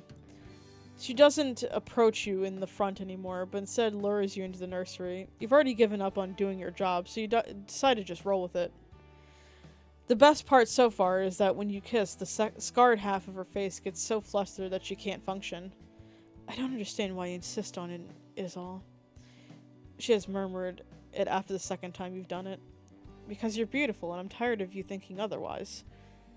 And the day is pretty much spent in the back doing a whole lot of not work. About an hour before closing, Donna started cursing in English and Italian that she has forgotten to check the theater and go over any tiny detail of the renovation. You have, of course, offered to go with her, and she immediately gave you a shy smile, which signified that yes, you would be going with her. There's no way you would want to be separated anyway. Both of you are a little too lovesick to bear it. So far, you have been following closely behind, doing your best not to be in the way, as you really don't know much about what's going on here. A few times you have come to help Donna have practically banned you from helping. Your first meeting probably didn't really help with her believe that you wouldn't accidentally die on the stage. Sometimes she frowns and hits a frame particularly hard, and if it doesn't budge or splinter, she nods approvingly. And when a few do budge under the force of or splinter on impact, you're reminded that she is in fact stronger than she looks when she scribbles a note to herself. As you two slowly make your way around, Donna begins to slow down occasionally as if to say something to you, but she shakes her head and picks up her pace once more. You let it be. When the two of you go back to the stage itself, you both stop. Donna stares out towards the seats, thinking very hard. She starts to chew on her lip and furrows her brow as you meander around the stage idly, trying to pretend like you're not entirely focused on her. She fits very well on the stage. If you weren't so against being noticed by so many people, you wonder if you could have been willing to act. Maybe you're biased, though. Eventually, you tire of walking and walk back over to her, still staring in thought. She glances at you for a moment before quickly looking away. I do still think when we tell people how we met, we really should lean into the phantom bit. You joke unthinkingly, before realizing you're not totally sure if Donna also knows that it was a very real rumor, and that it was about her. What? Never mind, I didn't say anything, Phantom. What Phantom? Fuck. Language. What are you talking about? Her voice gets a little louder, as if her curiosity grows. Well, do you remember when I almost died because I wasn't looking where I was going while I was running away from you like an idiot? I'll likely remember it forever. Well, remember how when I mentioned that I thought you were the Phantom? Donna stares at you, stares a little longer. Am I the Phantom from the rumors? Maybe, perhaps, yes. Her eyes widen before she does something completely unexpected. She falls into a fit of giggles, her hand going to her stomach as she laughs harder as more time passes. When she's breathless from it, she straightens a hand over her mouth. That's absolutely ridiculous. Tesoro. Well, obviously. You had believed it when you were running. She reaches out for you, and you walk closer without much thought. Her arms go around your neck as she continues to smile at you. I'm not sure if you can tell, but I've been having great difficulty working. Really? You raise a brow in amusement. Oh yes, but I suppose you know what they say. All work and no play makes you a dull woman. She hums in agreement, although I seem to have gone in the opposite direction. I'm terribly sorry to hear that. What can I do? Stop being so distracting? Ah, sorry, can't help that. She pouts, and you can't bear it any longer. You lean forward and kiss her. She makes a pleased noise. She's gotten her way, hasn't she? And tightens her arms around you. You break away and take 3 steps back, quickly, grinning when she sways after you. But I'll certainly try. Try later. She whines the phrase out petulantly. Before you can tease her any further, something above her catches your eye. It's swinging precariously, and on instinct you rush forward with the pure force of adrenaline alone, picking her up slightly and swinging both her and you out of the way before a creaking noise and crashes it to the floor. It's a bucket. It spills on impact. A gross red substance leaks all over the floor. Hey, I remember this from Cassandra's route. You widen your eyes in the vague sense of horror. That's what would have been all over Donna, or she would have had a concussion from the impact. What in the world? Are you alright? You frown, your hand raising to hover, occasionally allowing your fingers to make contact as if to solidify that she is okay. I'm alright. She reaches up as well, grabbing your hands in midair with a fond expression. Thank you for saving me. Again. There's a mysterious red liquid behind you, and you really try and figure out what it is and how to clean it, or at least find someone to clean it for you. Instead, you let Donna distract you from the mess, and she kisses you as thanks, you think. It would have been fine if she kissed you once and left it at that, but both of you have poor self-control, and soon enough you're way too invested in the kiss to separate. We're just gonna ignore all that liquid, it's fine. There's a point somewhere in the time void you exist in while kissing her that makes you remember that you're supposed to be doing something and try to separate, only to get, and you're not joking, growled at in response and yanked back. That is the only time you try. You aren't really too keen to stop anyway. She is absolutely addictive, and she knows it. She's pulling away from you momentarily. Her grip is strong to keep you close and eyes dark. I think I would rather leave this for tomorrow, wouldn't you? Leave the cleaning for tomorrow? I'm gonna assume yes. Yes. Your face is flushed, but it comes out fast. She smiles, smug. Well then, let's go. She grabs you by the hand and drags you off stage. Shouldn't we tell someone about... later? She stops and kisses you again, rough. I don't have the patience for it now. Her tone speaks of the things to come. Let me take you home. You lean in unconsciously. Okay, take me home. 1 month later. Sweetheart, where did you move the daisies? By the peonies. You pause. Where are the peonies? You hear a thump as she puts down a pot, and a muttering as she comes out. Don't mutter, you didn't tell me you were reorganizing again. It really shouldn't be that hard to find them. They're right there. She points just slightly to the right of you, and what do you know, they're right there. Thanks, love. You press a kiss to her temple. She hums, likely rolling her eyes. You're welcome. Remember that Angie wants to have dinner with us tonight. The newly mandated by Angie weekly dinner. It started last week as soon as it became clear to her that this was probably going to last a very long time. It had been quite a disaster, to say the least. Does she remember not to spike our drinks? Probably not, but I had more fun that way. You throw your hands up. They really are more similar than you thought. Fine, whatever. Just tell her not to spike my drink. I told her way more information than I wanted to. Donna's mouth turns up slightly. I liked that part. Of course she did.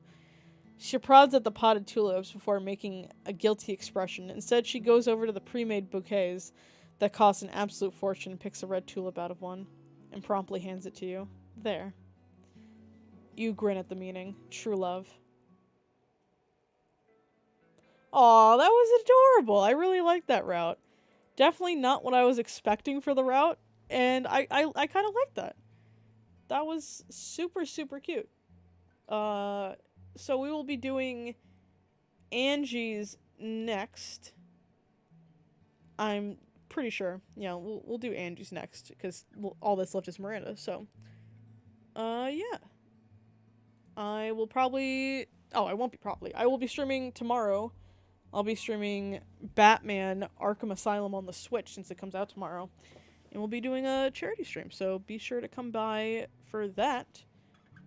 Thank you for stopping by. I love Donna. That man, she's great. I didn't expect her character to be like that. Pleasant surprise. Yeah, Angie's next, and then we'll finish off with Miranda. We'll probably do Angie on Monday. Probably. Sunday or Monday. One of those two. Probably Monday. Thank you for the lurk, Monk. Oh, don't be flirting with me in chat. She's allowed to. That's my girlfriend, guys. Yeah, I'm probably gonna eat now.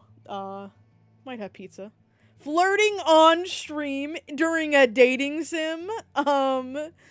Wow. Oh yeah, all of us are going to eat pizza. No way. Thank you all for coming to the stream. I will see y'all tomorrow. Bye-bye.